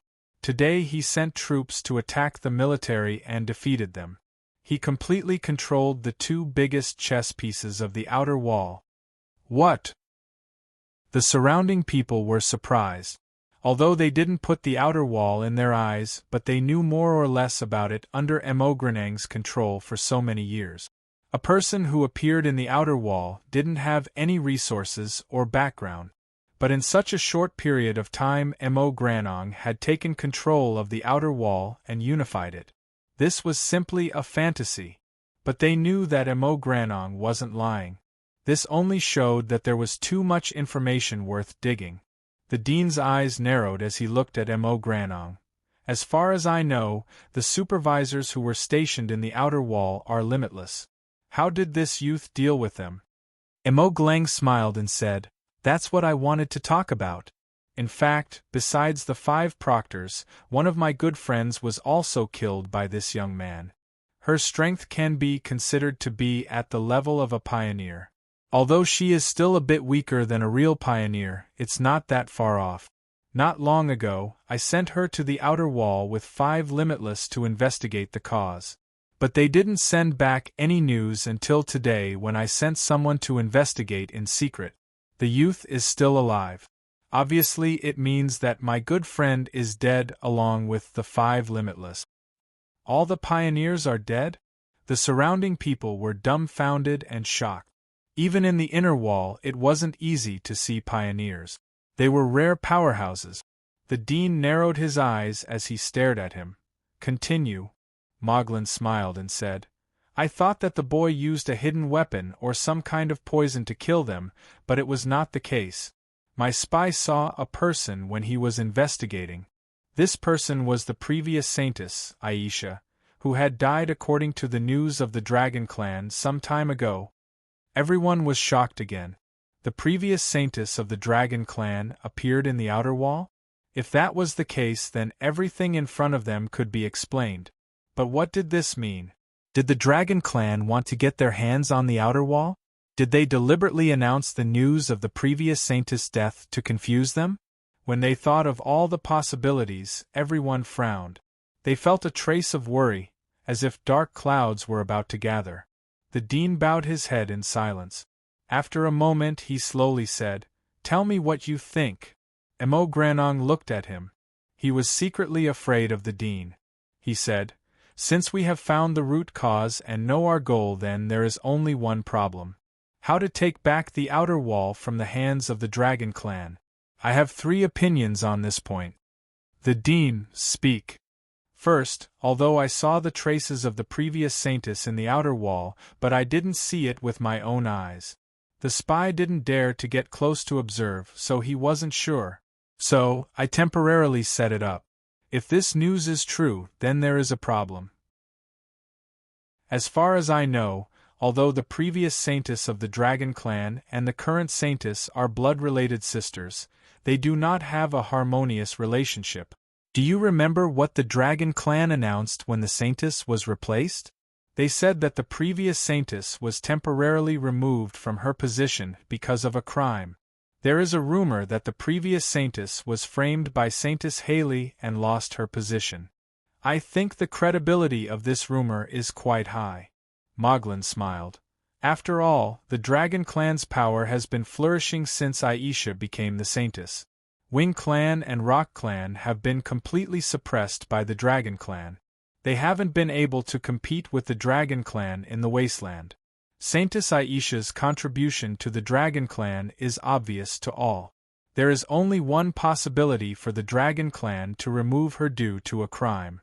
She has committed an unforgivable crime. But think about it.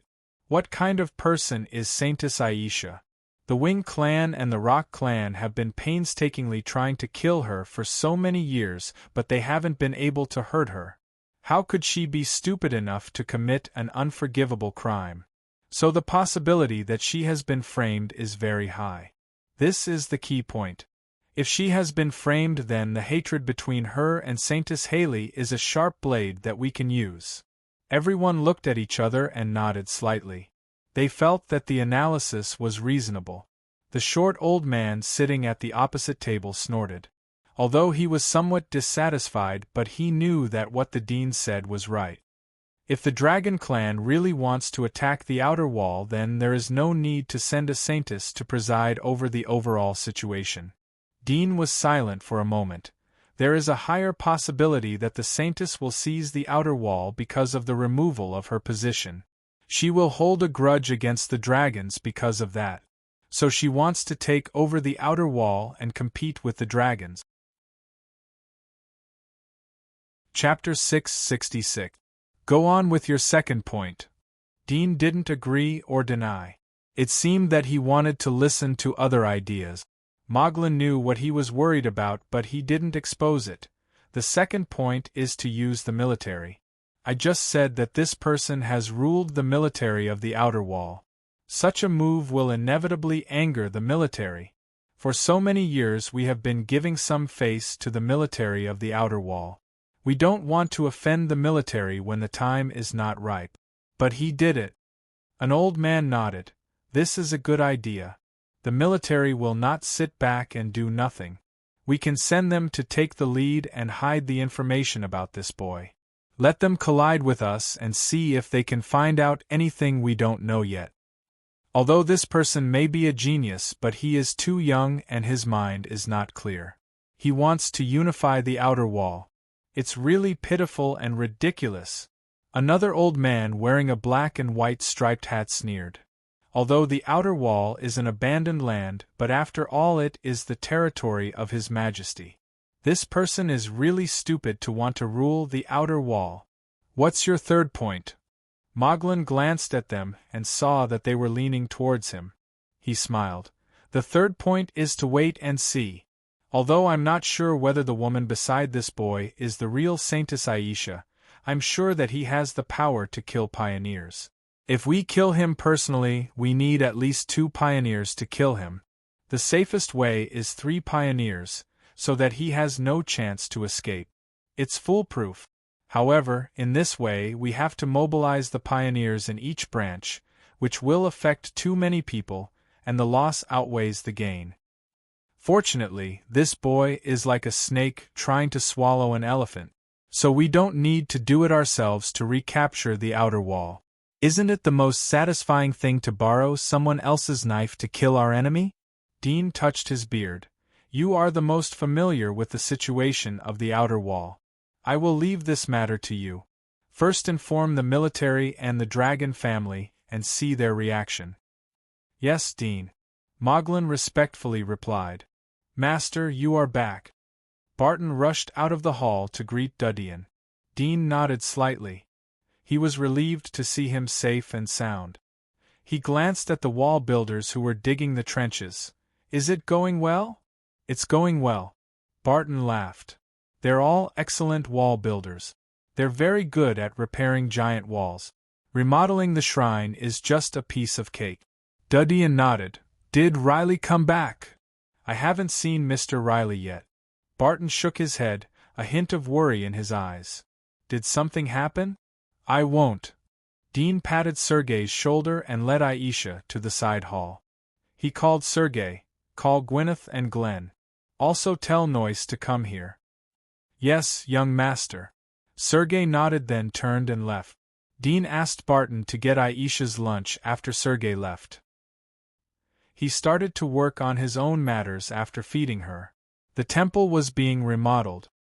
He intended to build it into his future stronghold. The wall builders dug trenches to facilitate the burying of cables.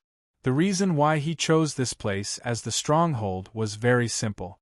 Wu Tua Mountain was the highest mountain in the outer wall. It was easy to defend and difficult to attack. Moreover, there was a cliff behind the temple. It was convenient to discharge pollution from power generation. He knew that the real battle would come after he poked the hornet's nest of the military. But he wasn't worried. He knew that the inner wall wouldn't put him in their eyes for a while. He had enough time to perfect his layout. The invention could only give him protection. But if he blindly defended, then sooner or later he would be penetrated. He had to counterattack and attack at the same time. You said that you can't fully stimulate the magic mark's ability without a magic hunter. Only the Monster Research Institute can develop a magic hunter. Dean looked at Aisha next to him.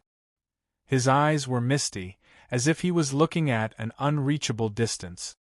I can only be regarded as half a primary limitless. The transformation effect of the legendary deified magic mark is too strong. If I continue to evolve, my body will mutate, and it will be permanent and irreversible.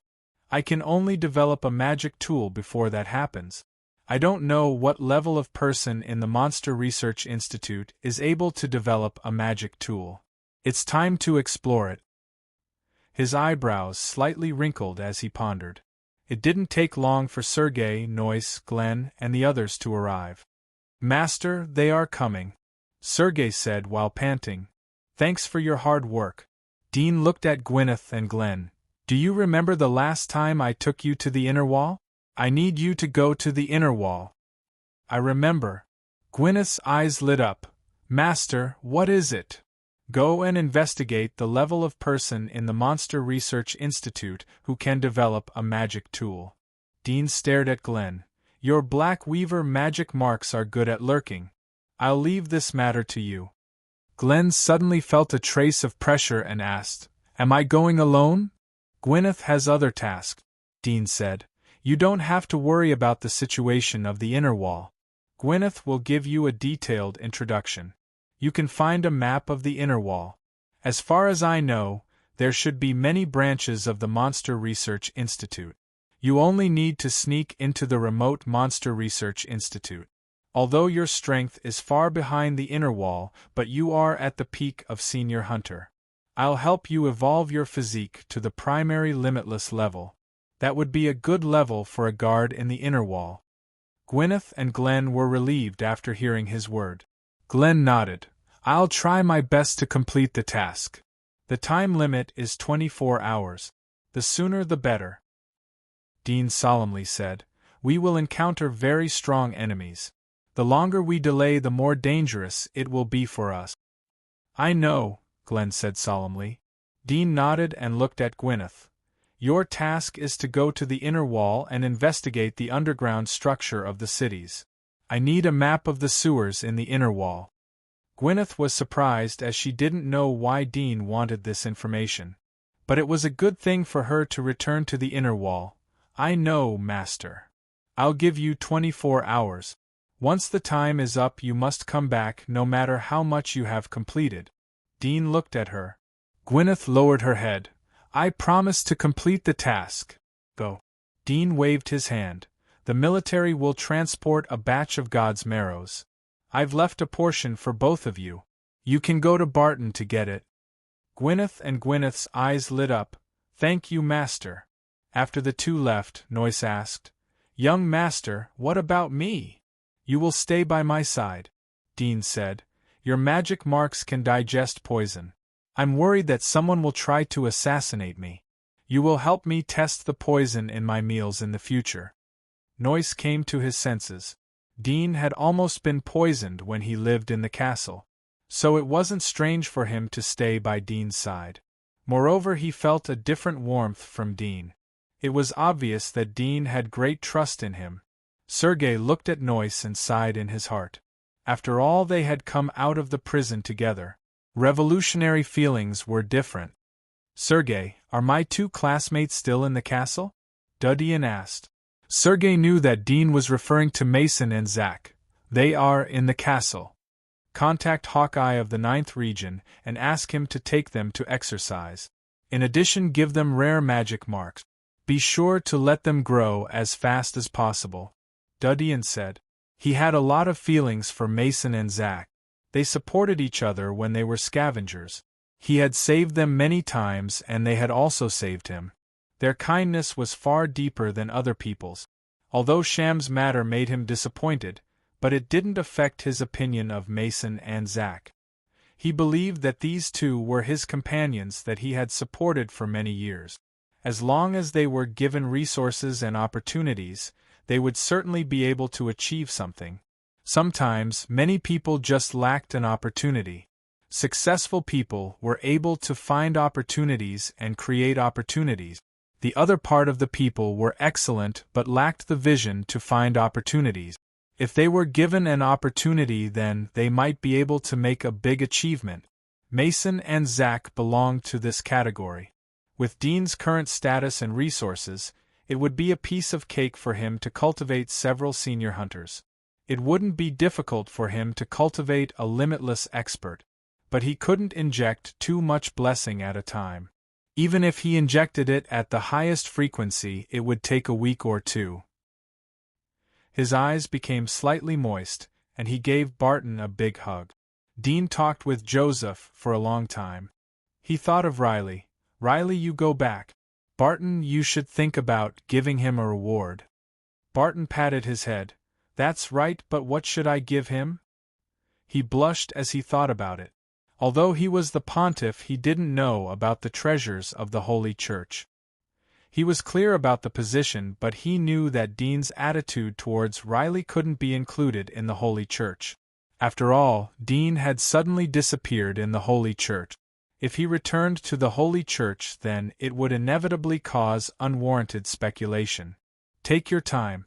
I don't think Riley is in a hurry, right? Dean said. Riley respectfully replied, Yes, master.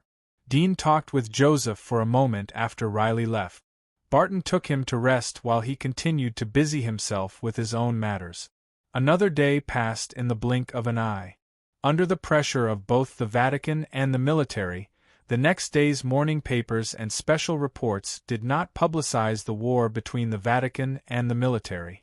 Instead, they said that the two sides had reached an agreement amicably, obscuring the fact that Bryson was a follower of the Dark Church. This was also the method that the military and the Vatican had used to cover up the truth. It could be said that practice made perfect. Richelieu returned to the Holy Church at noon the next day. He reported to Dean, Master, the military has been adjusted. All the generals have been replaced by our people. The 3 commanders have been replaced. I have appointed Bishop Elnarin to temporarily supervise the military, but he won't show up. Well, I'll leave the military to you. I'll look for you if there's a problem.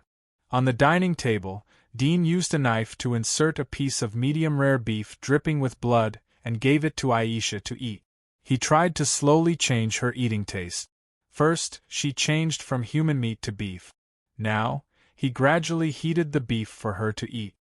He hoped that one day she would be able to happily eat medium-rare beef. In that case, his heart would feel a little better. At least he didn't have to look at her every time she ate. He believed that she wouldn't like her current appearance. Richelieu looked at him and lowered his head. "Master, we have taken down the military. The magistrate and the Knights' Hall are nothing to be afraid of. Should we take advantage of the situation and take them down?" "No hurry," Dean said. "We have attracted the attention of the inner wall. Now we have to find a way to deal with the anger of the military and the monastery. As for the magistrate and the Knights' Hall, we don't need to worry about them as long as they don't cause us trouble. If they dare to make trouble, then we will destroy them." Richelieu knew that the biggest problem was the inner wall. He asked, "Master, do you have a way to deal with them?" Chapter 667. Making Forbidden Techniques? Richelieu's face changed. The reason why forbidden techniques were classified as forbidden techniques was because they were too destructive and could easily destroy the giant wall. Or they were too cruel and could destroy human nature. However, Dean was going to use such forbidden technique. It could be said that he was going to do anything in pursuit of victory. "Master, some of these forbidden techniques need to be fully activated. Some of them require a large number of human subjects to be used for experiment. I'm afraid that the dark cultists will arrest people and make a big mess," Richelieu carefully said. He knew that the only way to stop Dean wasn't to destroy too much but to sacrifice too many lives. "It doesn't matter. This is the time for the Holy Church to establish its prestige," Dean indifferently said. "The frequent activities of the dark cultists will make people feel the fear of being attacked by the dark cultists. They will become more dependent on the Holy Church. Even those who secretly complain about us won't dare to say anything. After all, we only need to suppress the dark cultists and we can make up for all other mistakes. You have to know that people are selfish and forgetful. No matter what you have done in the past, as long as you can protect them in times of crisis, they will be grateful to you." Dean looked down at him. "You used to do this kind of thing. I don't think I need to explain it in detail." Richelieu's face changed. He admitted that Dean was right from the point of view of interest. But he had to deny one point. Although he had done the same thing in the past, but the degree of grasp was very heavy. He had blocked the forbidden techniques and wouldn't touch them easily. Although this was the intention of the monastery, but he had the same idea in his heart. After all, it was easy to get out of control in chaos. "I know." He lowered his head. He knew that Dean had made up his mind. It was useless to say more. He didn't continue to persuade Dean. After all, it was dangerous for him to persuade Dean. Moreover, the civilians wouldn't know that he had done this kind of thing. He didn't want to be a hero. He didn't have that kind of tragic and heroic feeling. The way of thinking about interests had long penetrated into his bone marrow. If what I read in the history books is true, then the sighing wall was built by the inner wall. Dean's eyes looked out of the window into the distance. He could see the sighing wall from the top of the mountain. Of course, it was difficult for ordinary people to see it, but it wasn't difficult for him and Richelieu to see it clearly. Richelieu was surprised as he didn't know what Dudien meant. He bowed his head. Yes, there was no distinction between the inner and outer walls of the giant wall. But because of a sudden disaster, most of the survivors migrated to the inner wall area. That is the core area of the giant wall. Then they built the Psy wall in this isolated area. Everyone who was born in the outer wall wants to cross the wall. Do you also want to? Dudien said. Richelieu looked at him, thought for a moment, and said honestly, I have thought about it. Thought about it? Why didn't you think about it later? Is it because you have enjoyed the taste of comfort after becoming the pontiff? You are too lazy to fight? There was a trace of embarrassment on Richelieu's face. Although Dean's words were very straightforward, but it did hit the nail on the head. The older he was, the more he didn't want to move. He didn't want to struggle. After all, he was already standing at the top of the world. If he continued to struggle, then it was very likely that he would have nothing. We have to count on the wall for the war, Dean indifferently said. This time the inner wall will be eager to break the wall. They might even hate the wall, just like how you hated the wall in the past. Richelieu was startled. He was puzzled but didn't ask much. He felt that the youth was planning something. Go to your work. Dudien waved. Inner wall. Dragon Clan's territory. The Dragon Clan was one of the 3 major families. Their territory was extremely vast. The clan's territory was comparable to a large city. As for the garrisons that were built near the cities, it was even more huge. At this moment, on the Holy Maiden Peak of the Dragon Clan, Hathaway was practicing with her spear in the public square. A giant spear danced in her slender hands like a ferocious dragon, its momentum swift and fierce. The surrounding servants didn't dare to make the slightest sound. The Saintess Peak was completely different from the time when Aisha was in charge. The mountain was no longer desolate and desolate. The best craftsmen had been invited to transform the buildings into the style that she liked. The floors were renovated and the mountain roads were full of servants. It was like a fortress with iron walls. Even if a bird were to invade, it would be shot down. On the steps at the end of the square, a middle-aged man with an extremely pale face and a figure as light as a feather quietly floated over like a ghost. He walked without any wind, but he was incomparably agile. He quietly came to the side of the field where Hathaway was practicing her spear and stood there, watching her practice. Hathaway had noticed him a long time ago. When he came over, she flicked her wrist and finished practicing the last dragon stab. She immediately put away her spear and turned her head to ask, "Sir, what's the matter?"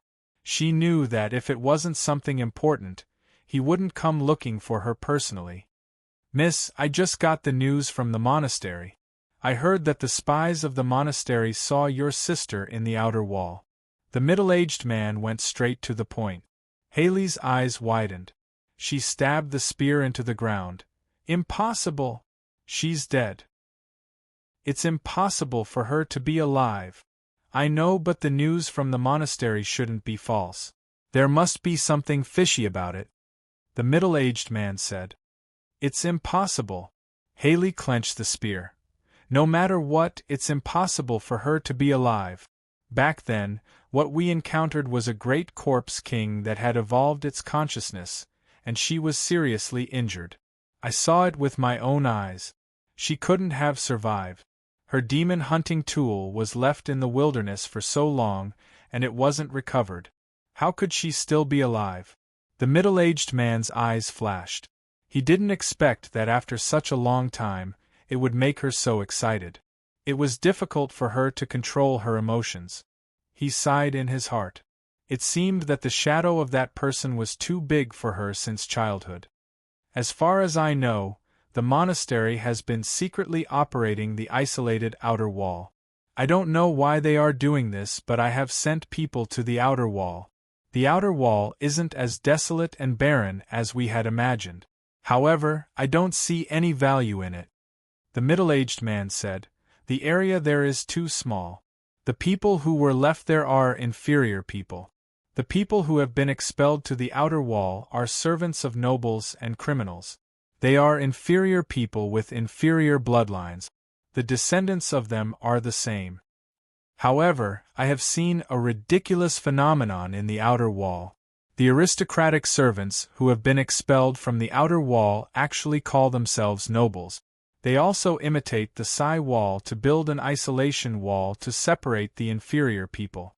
It's really ignorant." Haley's heart was upset. She frowned. "Do you still care about this?" The middle-aged man saw that she was disgusted and smiled. "There has been turmoil in the outer wall recently. The monastery's forces in the outer wall have been pulled out. It is said that pioneers have been sent to solve the problem. The result was that the pioneers were killed. Some people have seen people like your sister appear in the outer wall. So I think we need to investigate. Her name is Aisha, not my sister. Haley said word by word.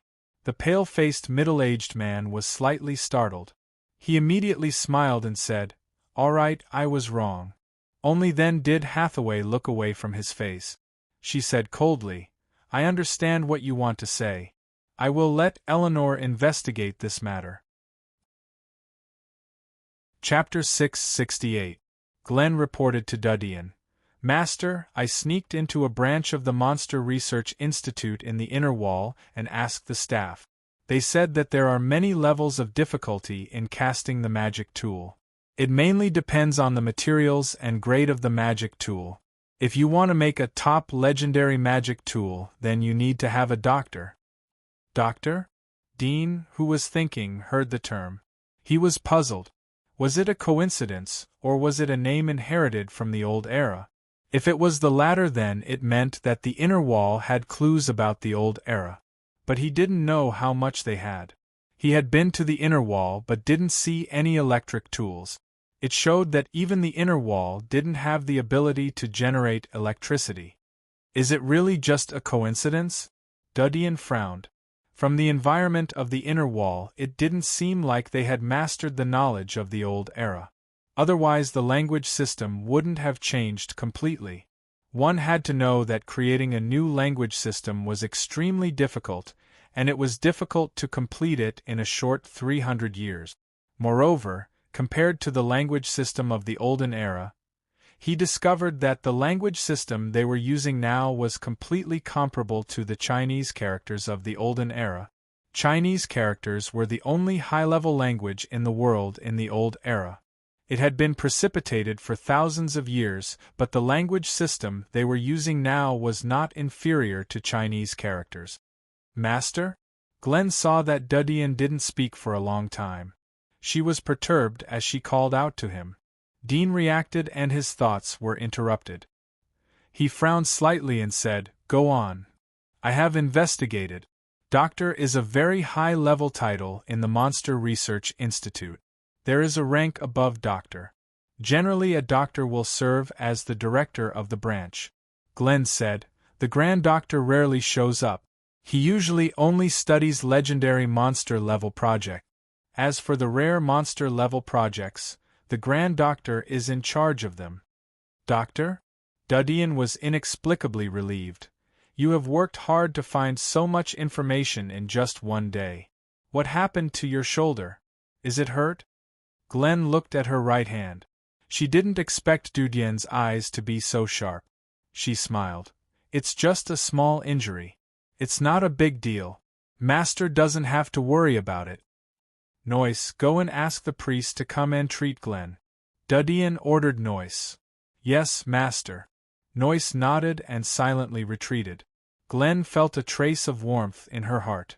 She didn't continue to refuse. "Young master, in addition to this information, I also saw some strange things when I sneaked into the Monster Research Institute. I don't know how to describe them. Well, let me think. They were some big green jars. They looked like jars filled with green liquid. There were some strange creatures soaked in them.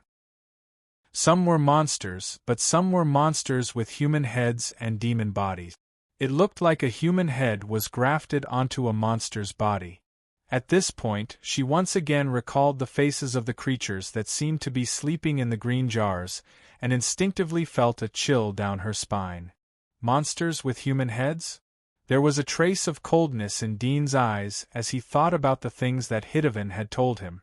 Every year the military would transport a large number of people from slums and civilian areas to the Monster Research Institute in the inner wall.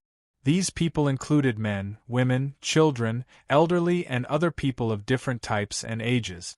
It seemed that the Monster Research Institute was committed to studying the relationship between humans and monsters. However, he didn't know whether this cruel and destructive research was an open secret or a private experiment of the Monster Research Institute. However, to him, this might be good news. The Monster Research Institute used a large number of humans as experimental target. It meant that they were likely to study people who were infected by undead. It was very likely that they would find a way to restore Aisha's original consciousness. This was a faint hope, but it made him feel very excited. After a moment the priest came and took Glenn to heal. Gwyneth returned not long after Glenn had gone down. Dean didn't expect her to come back. He knew that the girl's heart wasn't with him after the previous events. Perhaps it was because of his actions that made it difficult for the girl to accept. He had long expected such a situation. That's why he sent Mason and Zack to Hawkeye for training. Gwyneth was different from Glenn and Noyce. She had experienced the feeling of being surrounded by darkness in Thornflower Prison.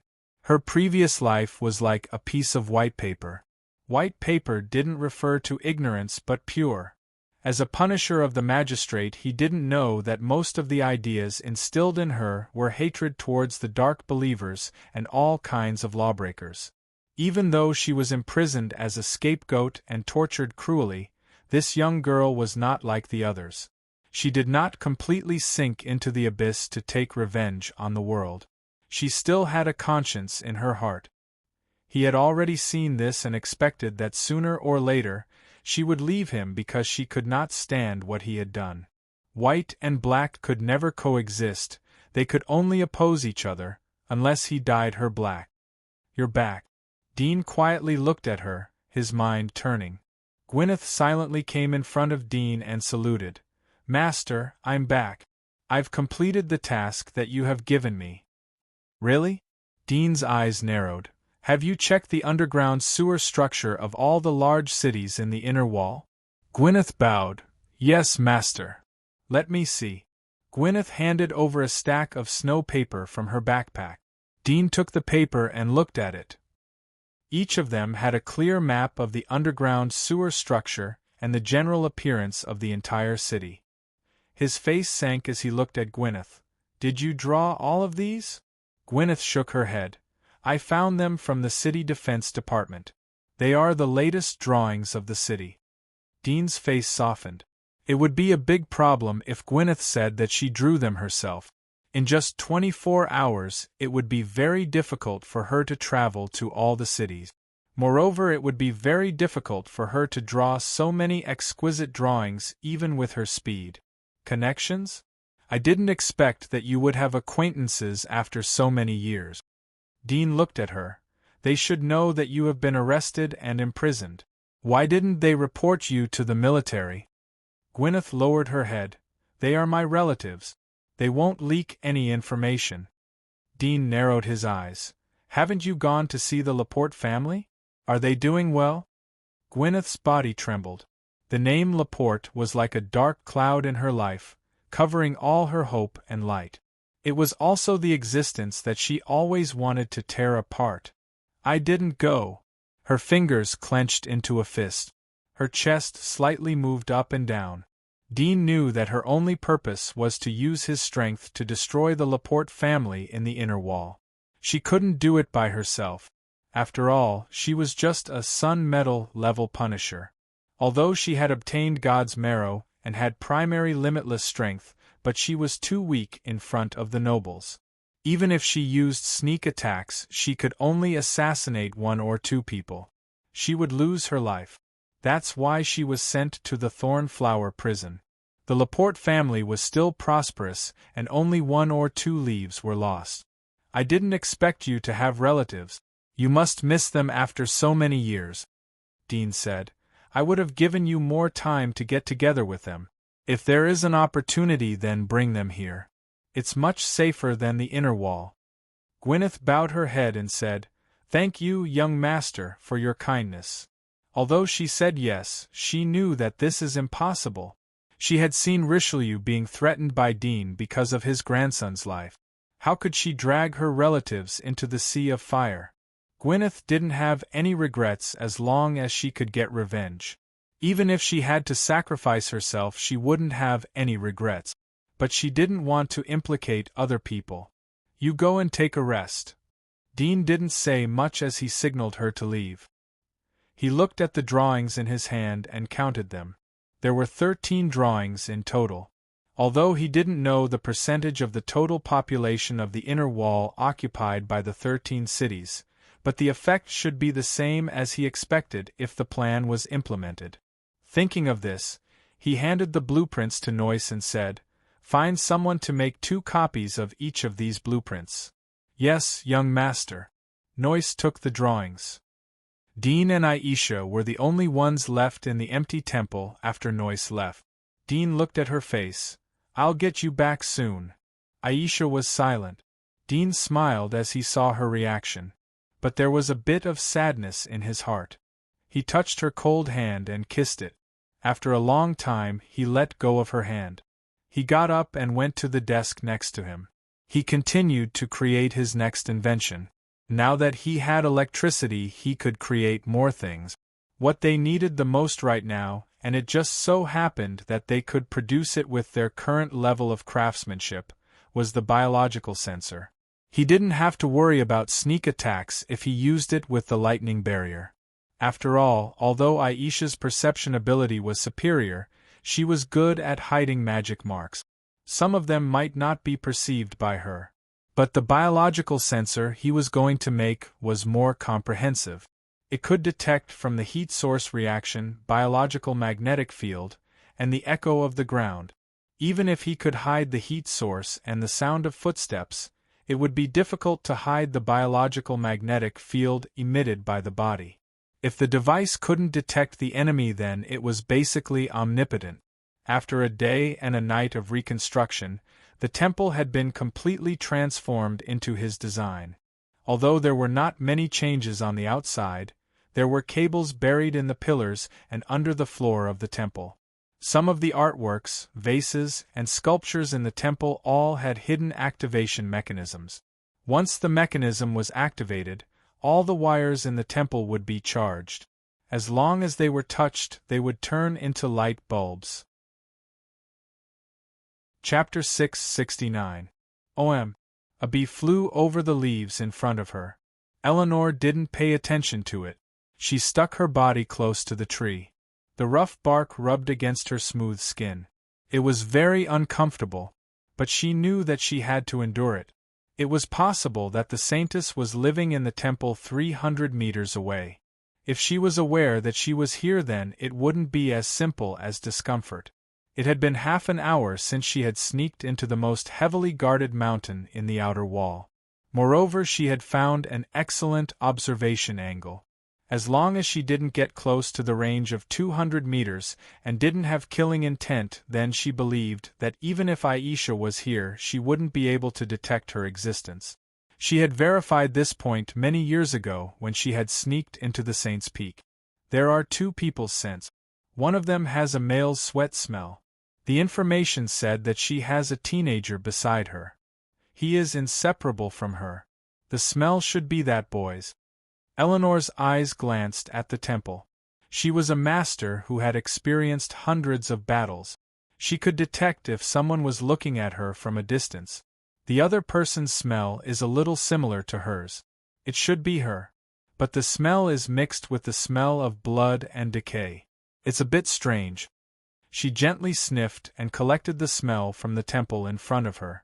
There was some doubt in her heart. She was 70% sure that the other person in the temple was Aisha. She didn't die outside the giant wall as Haley had said. However, she knew Haley's temperament. She knew that 70% certainty wouldn't satisfy her. She could only continue to wait until she confirmed it with her own eyes. She waited for half an hour. 10 minutes ago, she saw a figure walking over from the window of the shrine. It was the young man who had given her the information. He had pitch-black hair, and he stood alone by the window. He held something that looked like a paper roll in his mouth, and he lit it up and puffed out smoke. When the smoke came out, it immediately made her feel nauseous. The smell was pungent and unpleasant, but looking at the youth's appearance, he didn't seem to care about the smell. He inhaled and exhaled the odorous smoke. His face didn't seem to be enjoying it, nor did it seem to be rejecting it. He seemed to be thinking about something. She looked at the corner of the window. She didn't see Aisha. She was a little disappointed, but she thought it was very kind that Aisha could tolerate such a strange smell under the same roof as Aisha with her mysophobia character. Time passed quickly. It was lunchtime in the blink of an eye. She had been waiting for this moment for a long time. She saw the young man in the robe of the Pope enter the hall with his attendants. She smelled a fragrant aroma from the food covered by the lids. At the same time, she also smelled the pungent smell of blood. It was clearly raw meat. Moreover, it was the smell of raw beef. It smelled like beef. She frowned slightly. Most of the raw beef was only slightly fried. It should be the boys' food. As for Aisha, she never liked to see blood. She always ate 80% cooked food. Not long after, lunch was over, and the attendants left with the cutlery. Eleanor continued to wait for a while but didn't see anyone come out. She couldn't help but feel depressed in her heart. Did Aisha and the boy plan to stay inside all day? Why didn't they come out? At about 3 o'clock in the afternoon, there was still no movement inside. She was depressed and quietly came down from the tree. Several strange limbs slowly grew out of her chest and quickly dived into the ground. This was the ability of her magic mark. After diving into the ground, her eyes were still open, but her normal eyes were now completely white, as if she had rolled her eyes. Although there was no light source in her eyes, the surroundings were not pitch black, and the crowded sand and stones around her did not damage her eyes. If one looked carefully, they would find that there was a layer of transparent crystal-like material protecting her eyes. She listened calmly. Her perception spread along the soil like a spider's web. It extended straight to the bottom of the temple. The soil under the temple was like a dark lake, calm as a mirror. At the moment, there was a little ripple in the middle of this dark lake. In her auditory perception, these ripples were 2 feet. The feet didn't move, but the limbs above the feet all the way to the chest had a beating heart. This weak beating transmitted a faint sound through the soles of the feet to the ground, and then into her ears. In addition to the ability to distinguish hundreds of thousands of smells, her hearing was the strongest weapon. The heartbeat rate is stable, and there is only one person's movement. Eleanor looked at the soil in front of her without blinking. It seemed a bit scary. She listened more attentively. The previous smell clearly belonged to 2 people. Why was there only one person's movement? Could it be that she had already sensed his presence, so she concealed her movements? But even if she wanted to cover up, how could she cover up? Could it be that she was floating in the air inside the temple? After listening carefully for a long time, there was still no movement from the second person. The doubt in her heart slowly turned into fear. Could it be that she was existing like this, but she could not sense her? Was this her new ability? She could not think of an answer. After hesitating for a long time, she gritted her teeth. A few strange limbs grew out of her body and quickly pierced through the soil, pushing her body deeper into the ground. After diving 100 meters underground, she carefully approached the temple in front of her. A moment later, she came to the bottom of the temple and continued to crawl forward for a distance before stopping. There's a cliff in another meter. Once I go out, I might expose my scent. I'm too close. Her eyes flickered, and she laughed bitterly in her heart. This was really a tough job. But fortunately, she was prepared. She immediately took out a thin black pipe from her armor, pierced through the soil, and extended it outwards. When it reached the outside, she opened her mouth and sucked in a mouthful of soil. Using her teeth and lips, she then blew into the pipe. The strength of the breath was relatively strong, and the soil in the pipe was forced out. Because of the soil in her mouth, her breath was filled with the smell of soil. It was not easy to arouse suspicion, and most people would think that it was a mountain breeze. When the pipe was connected, she took out a thin wire and a lens the size of a finger cap. She used the thin wire to tie a small pinhole in the lens, then stuffed the lens into the thin pipe. She blew it out of the pipe and exposed it on the cliff. Then, she gently moved the thin wire and pulled the lens back into an extremely small V-shaped indentation at the mouth of the pipe, causing the lens to be tilted upward at a 50-degree angle. From this angle, she could see the situation on top of the cliff through the tube. This was her favorite observation method for many years. There weren't many materials, and it was easy to carry. Moreover, it was hidden and could be thrown away without being noticed. After making the observation tool, she took out the second tube and carefully pierced it out of the soil, exposing it outside the cliff. This tube had a curved arc.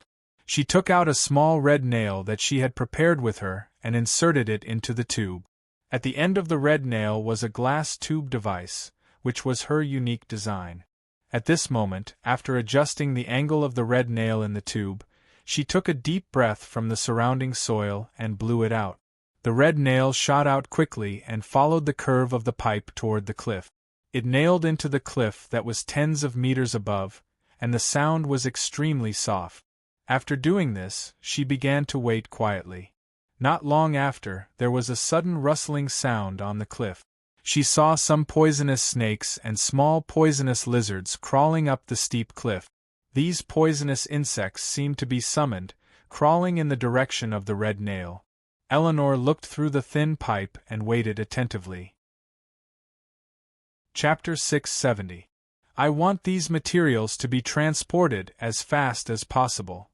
Dean passed the list of materials for the biological sensor to Sergei. In addition, asked the Dark Church to send 5 of the best alchemists in the metal field. Especially Flophis, who wrote the book Mechanical Capacity. Yes, young master. I'll go, Sergei respectfully said as he received the list of materials. He had the highest pass from the Dark Church, so he could freely go in and out of the 12th region. Moreover, the elders of the 12th region recognized him, so it was very convenient for him to do things. Dean watched Sergei leave. He was about to prepare for the next invention when he heard a rustling sound from outside the window.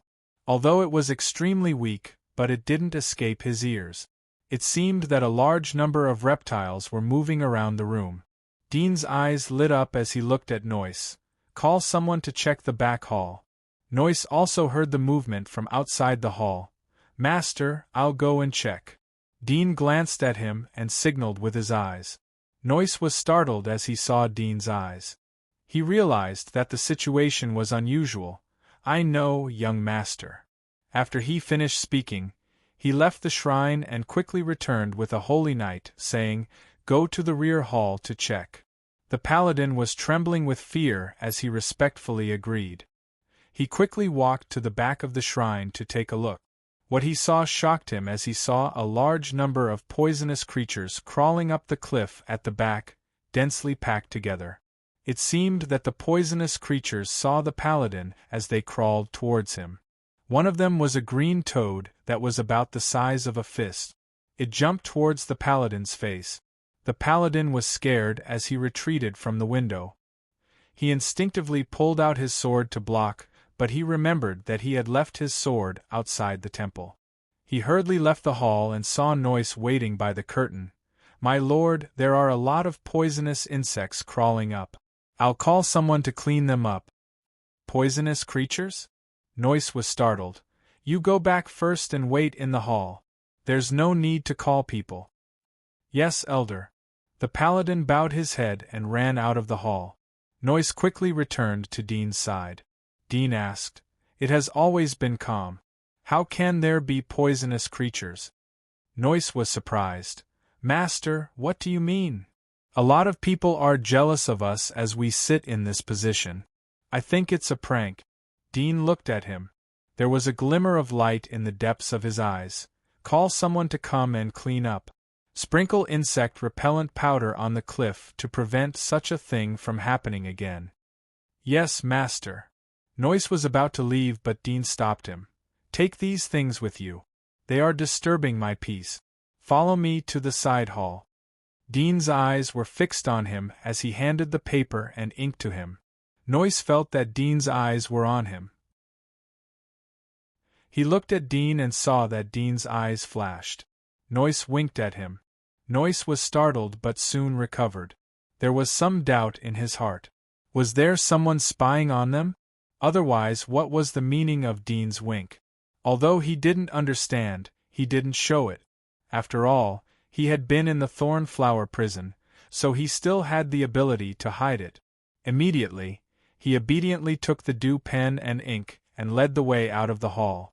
Dean shook the bell and held Aisha's hand as they walked out of the hall. 1, 2, 3. Eleanor's ears were glued to the soil, so she could hear every word that was being said above her. Even though the sound was transmitted through the air instead of the ground, it was still transmitted through the bones of the human body to the ground. The only difference was that the sound was so weak that ordinary people wouldn't be able to hear it, but Eleanor could hear it clearly. When Dean stopped his attendants from coming over to check, she felt a trace of fear and nervousness. She didn't expect the teenager to react so quickly and be so cautious. However, such a situation was within her expectation. The poisonous insects would climb into the temple, and they would have to clean them up. At the same time, she would be able to find the position of the person suspected to be Aisha. At the moment, the teenager didn't choose to clean them up but left the temple. This made her feel relieved. But at the same time she was puzzled. The teenager looked cautious enough. Why would he mistake the poisonous insects as an attack from the outer wall? Was it because the method was too inferior? Or was it because he had too many enemies in the outer wall? Although there were doubts in her heart, her attention quickly followed the sound of footsteps. This footstep. Her attention fell on the third set of footsteps, and the joy in her heart quickly turned into shock. From the image that came from her sense of hearing, she could clearly see the appearance of two people walking in the other two sets of footsteps, but this third set of footsteps was like a ghost, and she could only see the sound of 2 feet landing on the ground. In addition, there was no sound of heartbeat. There was no sound of internal organs shaking or gastric juices flowing. If she had to describe it, then it would be like a wooden person. She was bewildered. After hesitating for a moment, she decided to follow them and observe again.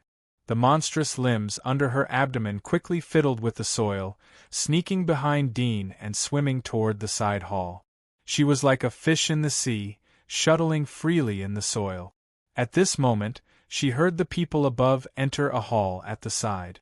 The young man said, "Close all the curtains." Soon the sound of curtains being pulled echoed. "Master, it's done. Come over, I have something to say to you." "Yes, master." These poisonous insects shouldn't be the work of the people from the outer wall. It should be the people from the inner wall, the teenager said as he pulled out a chair and sat down. Eleanor's heart tightened when she heard that. At the same time, her previous doubts were cleared up. It seemed that the little brat had deliberately misled her, thinking that she was watching him from afar when she released the venomous bugs. After all, lip-reading wasn't a difficult task, especially for an assassin. However, the little brat was still a little brat, and he was too careless. He didn't know that she was investigating from underground. There was a trace of complacency and contempt in her heart. She listened more carefully. The people from the inner wall?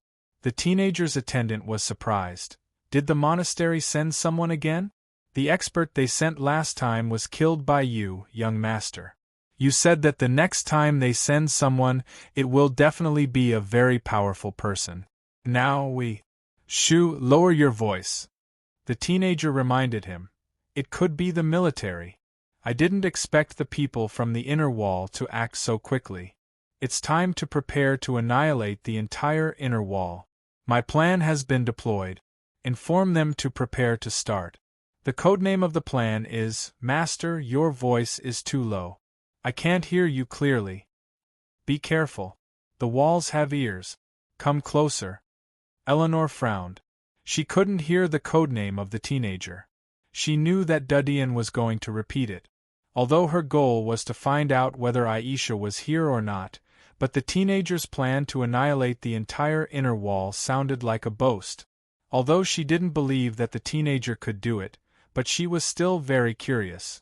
After all, even if the plan couldn't annihilate the inner wall, it would have a very strong destructive power. Do you remember? The teenager asked. Upon hearing this, Eleanor was slightly taken aback. He's already done? She didn't hear it clearly. Master, your voice is too low. Why don't you write it down? The attendant said. All right. The teenager picked up the pen. There was a slight rustling sound. Eleanor listened carefully to the voice, trying to decipher the content of the young man's words through the strokes. However, she was soon dumbfounded because the young man's strokes were completely messed up. In other words, he had written one stroke for every word in a paragraph, and the strokes were not in sequence. Even if she listened to it 100 times, she would not be able to decipher what the young man had written. Master, I'll remember. Take this token with you. They will execute the plan only if they see it. Well, go through the secret passage. Yes, master. Eleanor heard that the footsteps of the attendant were a lot heavier than before.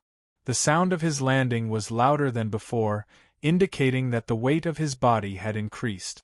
Combined with the token that Dean mentioned, it was obvious that the attendant was carrying something on his back. She hesitated.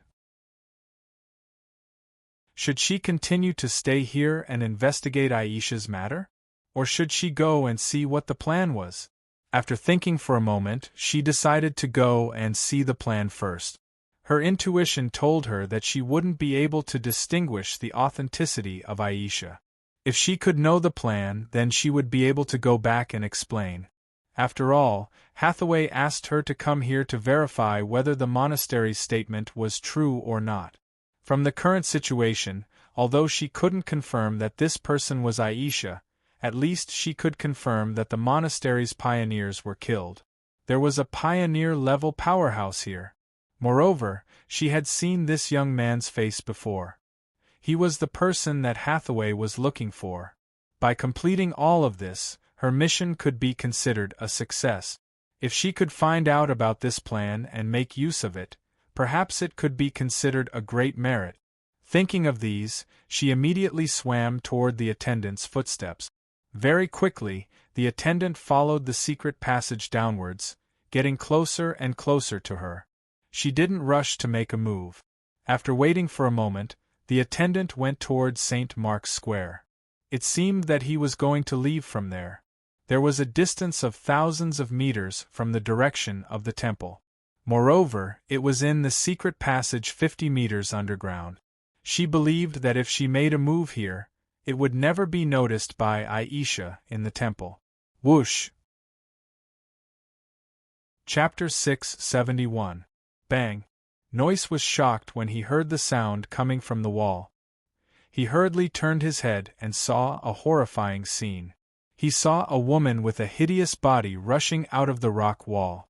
Her face was full of killing intent. So fast! Noyce saw the speed at which she was rushing towards him. He felt a sense of death that he had never felt before.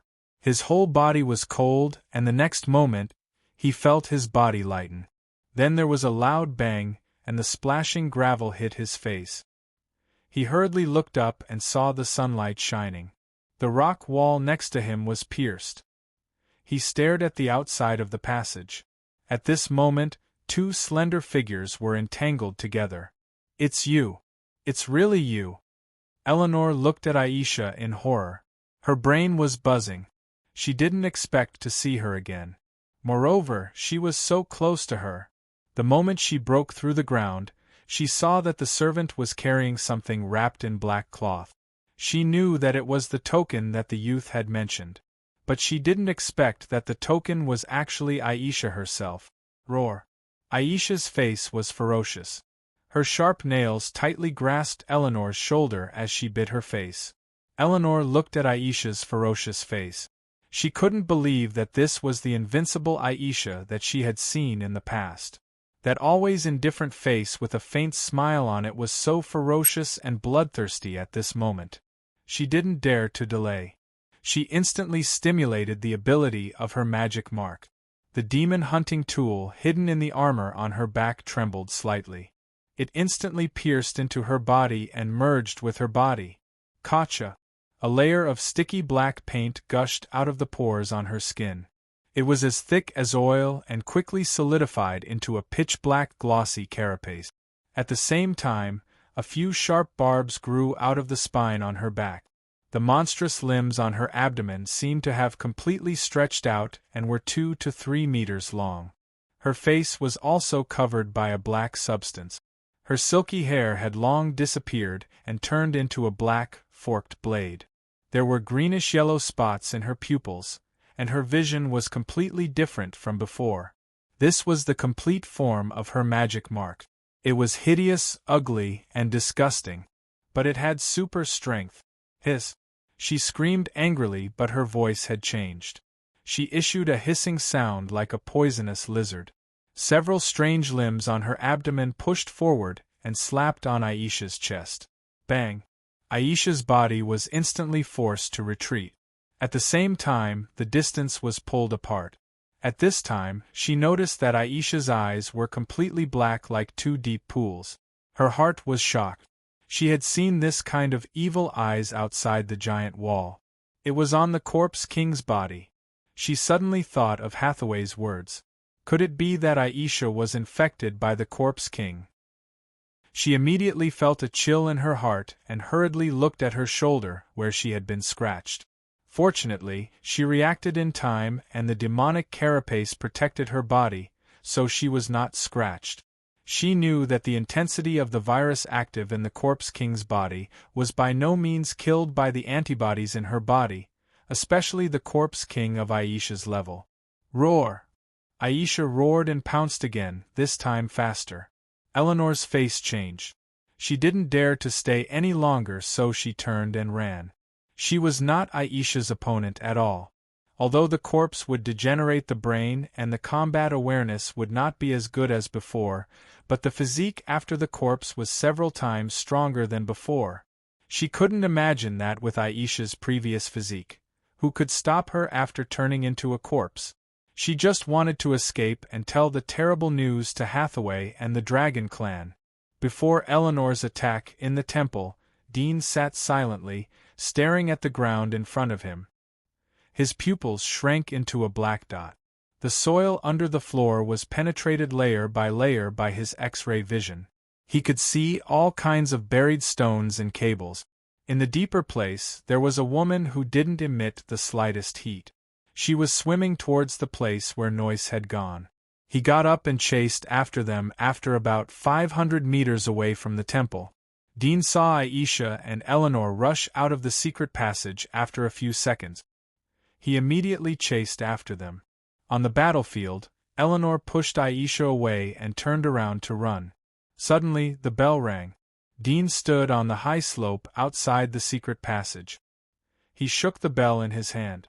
The sound was clearly passed into Aisha's ears. He was relieved. Fortunately, he came in time. If he was a step late, then the person might have slipped away. Upon hearing the ringing of the bell, Eleanor hurriedly glanced over and saw that the little brat from the temple had actually appeared here.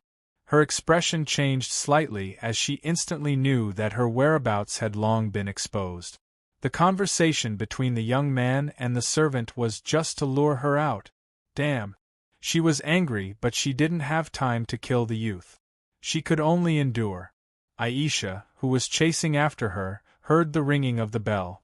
Her body trembled slightly and stopped. Roar! She suddenly roared into the sky, and all the bones in her body made cracking sounds. The clothes on her back were torn apart, and 2 large chunks of flesh protruded out. These chunks of flesh quickly turned into 2 dragon wings, dark red in color, and the membrane on the surface of the flesh was stained with blood. It looked extremely ferocious. It was completely different from the dragon wings that she had previously displayed, which were covered with feathers. Instead, it looked more like the dragon wings that Hathaway had displayed. Dudian knew that at the moment she was relying on the power of her magic marks. She didn't have the assistance of the blood vessel, so her strength was greatly reduced. But even so, she shouldn't be underestimated. She was even stronger than Haley. Eleanor heard the roar behind her and hurriedly glanced over. Her expression immediately changed. She quickly waved the monstrous limb in front of her chest and dug into the soil. She couldn't fly, so she could only hide in the soil. Fortunately, this ability was better than flying. After all, she could be shot down if she flew in the sky. But it would be very difficult to deal with her if she was in the soil. Roar! Aisha's transformation ended quickly, and the moment the transformation of the soles of her feet was over, she rushed out impatiently. The speed of the dragon wings made the distance of hundreds of meters between them disappear in an instant. But Eleanor's reaction was fast enough. She drilled into the soil and rushed straight down before Aisha could catch up. There was no cave outside the soil that she drilled into. She drilled into the soil and covered the passage. This was the terrifying part of her ability. Chapter 672. Eleanor, who had burrowed into the soil, swam at full speed as she frantically fled for her life. All of a sudden, a loud rumble came from her back, as though a huge mountain was pressing down on her back. The force was unimaginably heavy. She spat out a mouthful of blood, and the monstrous limbs that were crawling beneath her abdomen were instantly immobilized by the pressure. One of the limbs instantly snapped when it collided with the soil, causing fresh blood to flow out and seep into the soil. She was horrified. Aisha's power was more terrifying than she had imagined. Was this really the power of a pioneer? She didn't care about the pain and hurriedly twisted the strange limbs to push away the compacted soil. She continued to crazily drill down. Her life and death were in a matter of seconds. Roar! Aisha's pitch-black eyes revealed a ferocious anger. It seemed that she was furious because her prey had escaped. She raised her head and roared. The huge dragon wings on her back suddenly twisted and the muscles on them wriggled like worms. It seemed that there were some twisting poisonous snakes wrapped in the flesh. The next moment, these twisting muscles suddenly extended along the edge of the dragon wings and turned into blood-red spikes. The spikes drew an arc in the air and suddenly pierced the ground under her feet. Puff, puff. Several blood-red spikes pierced into the soil. What's that sound? Eleanor suddenly heard a sharp piercing sound behind her. She was so shocked that she couldn't help but want to look back. Judging from the number of sounds, there should be 8 or 9. It shouldn't be Aisha who was chasing after her. Moreover, her magic marks didn't have the ability to drill into the ground. Whoosh, whoosh, whoosh. The piercing sound was extremely fast as it approached Eleanor. Although she was good at drilling into the ground, after all, her huge body drilled into the soil. Not good. Eleanor abruptly turned around with her back facing the ground. The monstrous limbs beneath her abdomen and the sharp claws on her arms that were covered in black carapace were placed in front of her chest as she nervously looked at the sharp screeching sound that was rapidly approaching her. Pfff. The sound reached her in an instant, bursting through the soil in front of her. To her astonishment, it was a blood-red sharp object. Its surface was covered in blood vessels, and within it were green tendons and veins. Eleanor was shocked and hurriedly raised her hand to grab it. Several popping sounds rang out, and the other sharp sounds of friction arrived in an instant. Almost at the same time, they pierced through the soil and attacked from both sides of her body. Just as Eleanor raised her hand to block the blood-red stinger that was aimed at her face, her waist and thighs were pierced by the other stingers. Blood flowed out of her body, and the intense pain made her feel as though her body was being torn apart. She could not help but groan in pain. A layer of sharp blades appeared on the inside of her abdomen, and she slashed at the stinger. With a few puffs, the strange limb on her abdomen cut off the blood-red spike.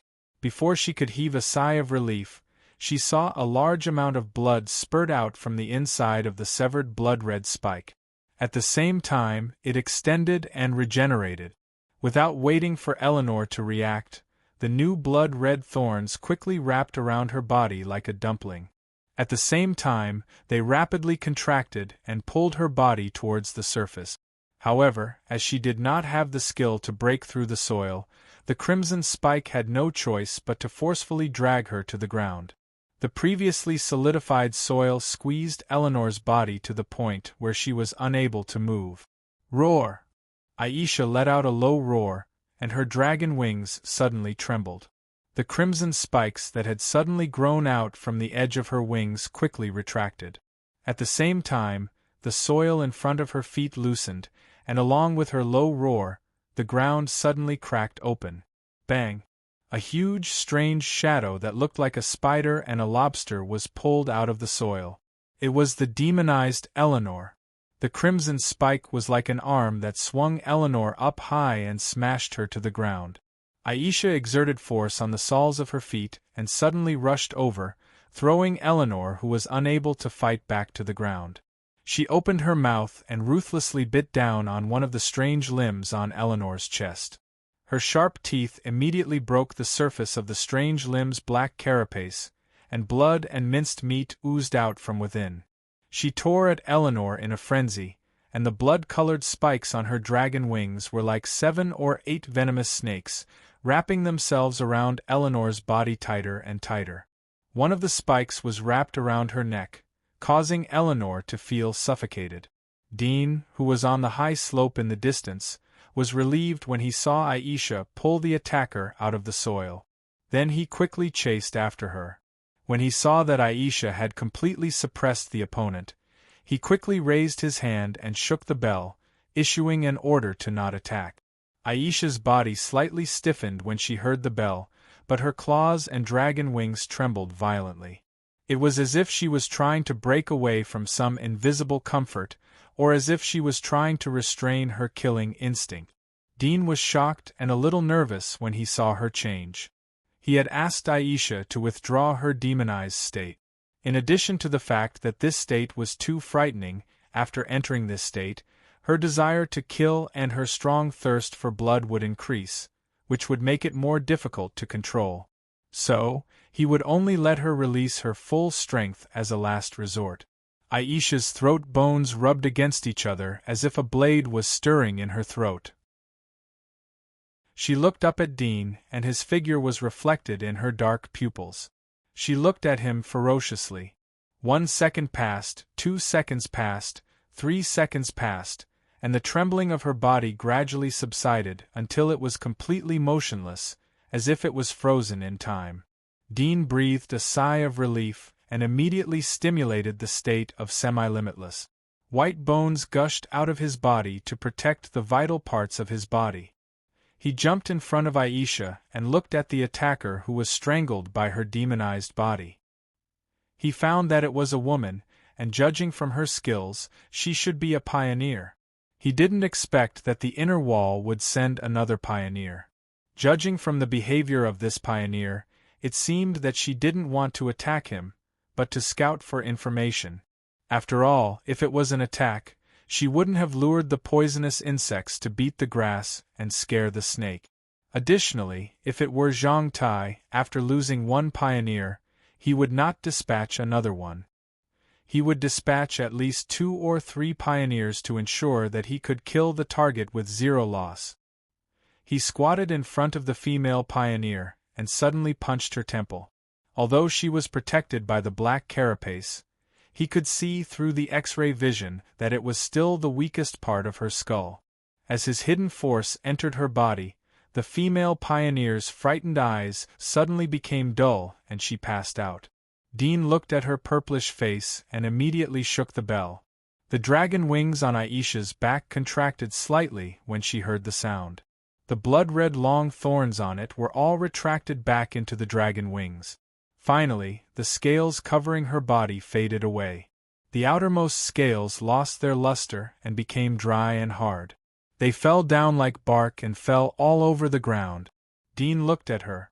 At the moment her clothes were damaged because of the battle. Her legs and arms were white like jade. She looked very attractive. He glanced at the attendants who were rushing over and immediately took off his coat and draped it over her shoulders, covering her smooth, snow-white back. He then took off his long robe and tied it around her waist, covering her slender, snow-white legs. After that, he waved to Noyce, who was in the distance. Noyce quickly came and looked at the huge pits on the battlefield. He was secretly shocked. "Master, are you okay?" Dean immediately said, "Take this woman and immediately prepare the largest amount of anesthetic to inject into her." Noyce looked at the unconscious attacker on the ground. Seeing the hideous body of the attacker, he was a little scared. He had seen some hunters with strange beast-like limbs due to magic marks, but he had never seen such a large area of beast-like limbs. Except for the face and the torso, there was almost no trace of a human being. Was this really a human being? Such thoughts flashed in his mind. He resisted the fear and nausea as he picked her up. Chapter 673. I know. Barton panicked and subconsciously agreed. He wanted to ask if Dean was injured, but he found that Dean had left with Aisha. He turned his gaze to the battlefield and saw Noyce running over with a strange humanoid monster in his arms. The strange body of the humanoid monster made him instinctively feel fear and disgust. "I'll go first," Noyce said in a hurry as he passed by Barton. Barton nodded and looked at Noyce back until he disappeared. He slowly withdrew his gaze and came to the previous battlefield. He suddenly saw a shocking pit. He was secretly shocked. If he didn't see it with his own eyes, he wouldn't dare to imagine that it was caused by a human. Was the person that Noyce was holding still a human? He paused for a moment as he thought of Dean's order. He immediately called the commander who was in charge of guarding the square and passed the order. Dean had entered the temple with Aisha in his arms. He looked at Noyce and asked him to throw the assassin to the ground. Then he went to get the anesthetic. Dean went to the weapons rack in the temple after Noyce left. He took out some swords and knives from it. Then he rummaged through the emergency medicine rack to find some drugs. As the saying goes, all medicines are poisonous. This concept was common in any country and any era.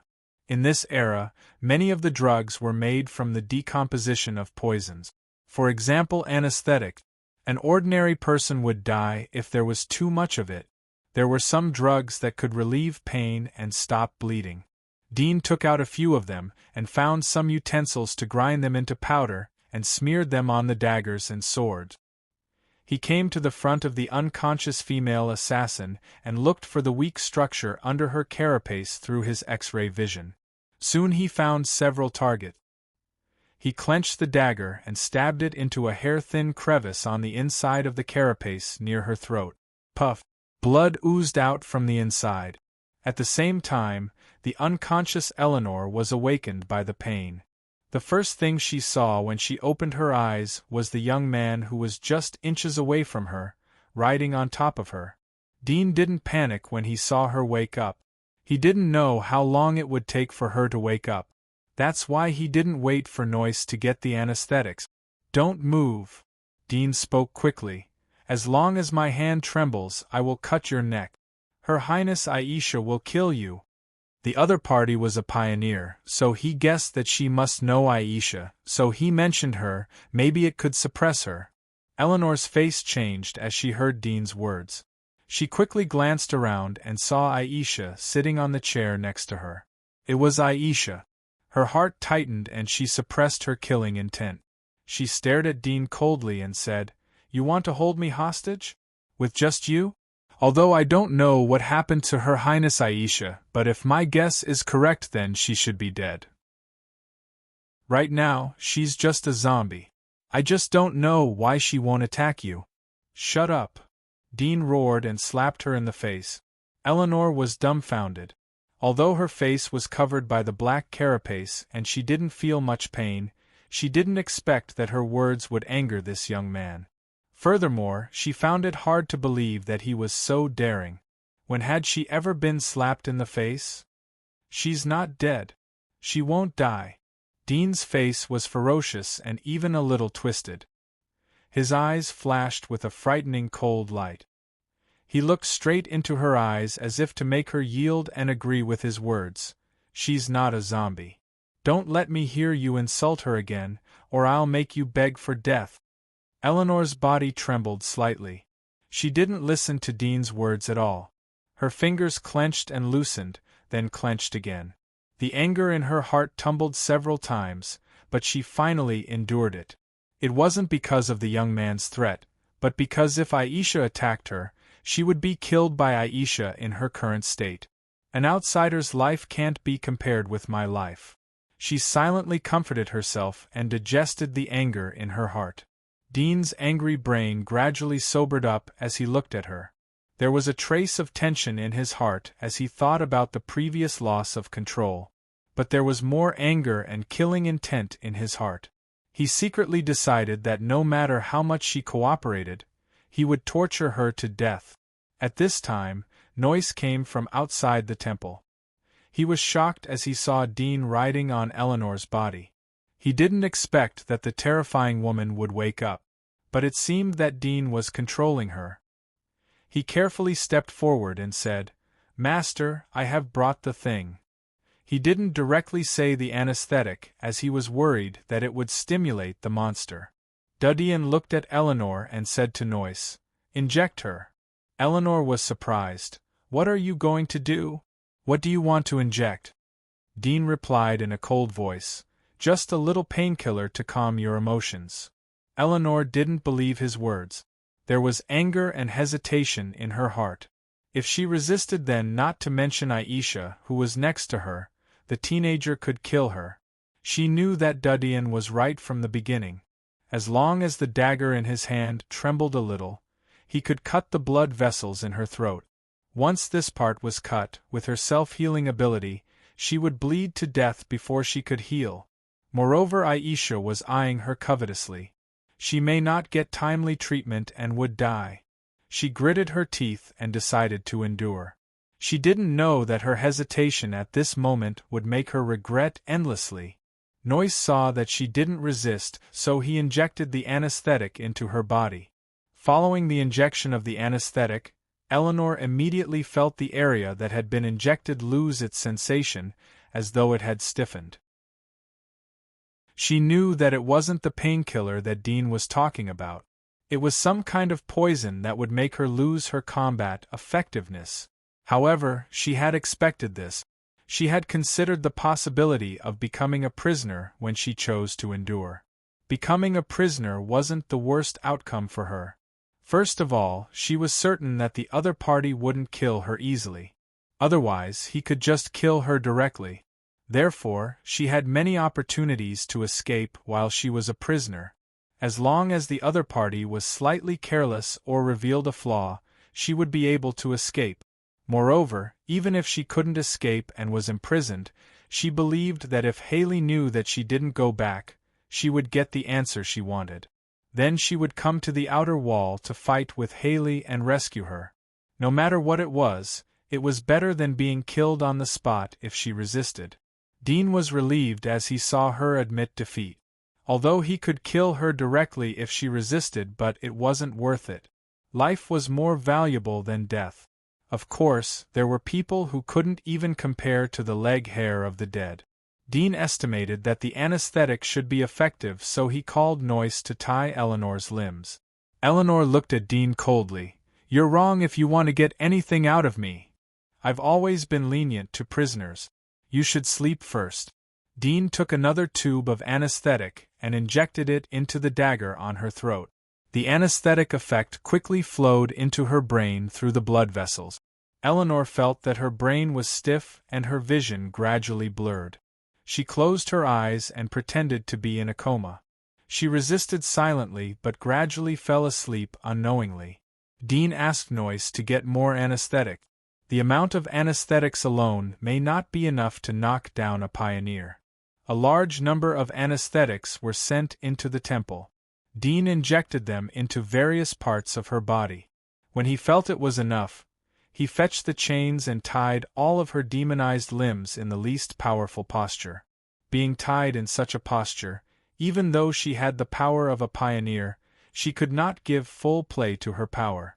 Noyce looked at Dean and asked, "Master, do you want to imprison her now?" "Imprison?" Dean shook his head. "Go and get my weapon." Noyce was startled but immediately knew which weapon Dean was talking about. After a moment, he returned to the temple. He was holding the weapon that Dean forged in the 9th region. Dean held the splitter's blade. Although it was in a folded state, it was extremely wide and long. He aimed at the weak part of the demonized body on the woman's abdomen and slashed out. With a puff, a demonized body was chopped off and fell to the ground, fresh blood gushing out. Dean looked at the other party and found that she was still unconscious. He knew that the anesthetic was completely effective. He immediately aimed at the second demonized body. After a moment, all of Eleanor's demonized body was cut off, including her arms. Both of her legs were cut off below the knees. Only her upper body was covered with black armor. Dean sprinkled hemostatic powder on every part of her body to stop the bleeding. He didn't want her to die from excessive blood loss. He used the X-ray ability to observe her heartbeat. He could see her life status at any time. Noyce looked at the bloody limbs scattered on the floor of the hall. It was like a purgatory on Earth. He felt like vomiting and inexplicable discomfort. This was the temple, the most sacred place. But now it was like a living hell. Dean wiped the sweat on his forehead after cutting off all the parts of the woman that could attack. He threw the knife to the side and washed his hands in the basin next to him. He asked Noyce to get some drugs to weaken the nerve. These drugs were commonly used in the Dark Church. Now the entire Dark Church was in his pocket. Naturally, there were a lot of rare high-level drugs that were refined by 5-star alchemists and great potion masters. The effect was extremely strong. Some of them were violent poisons that could kill a pioneer if taken directly. You're tuning in to the Phoenix Knights YouTube channel. Don't forget to subscribe and join us on this journey to catch the most captivating stories.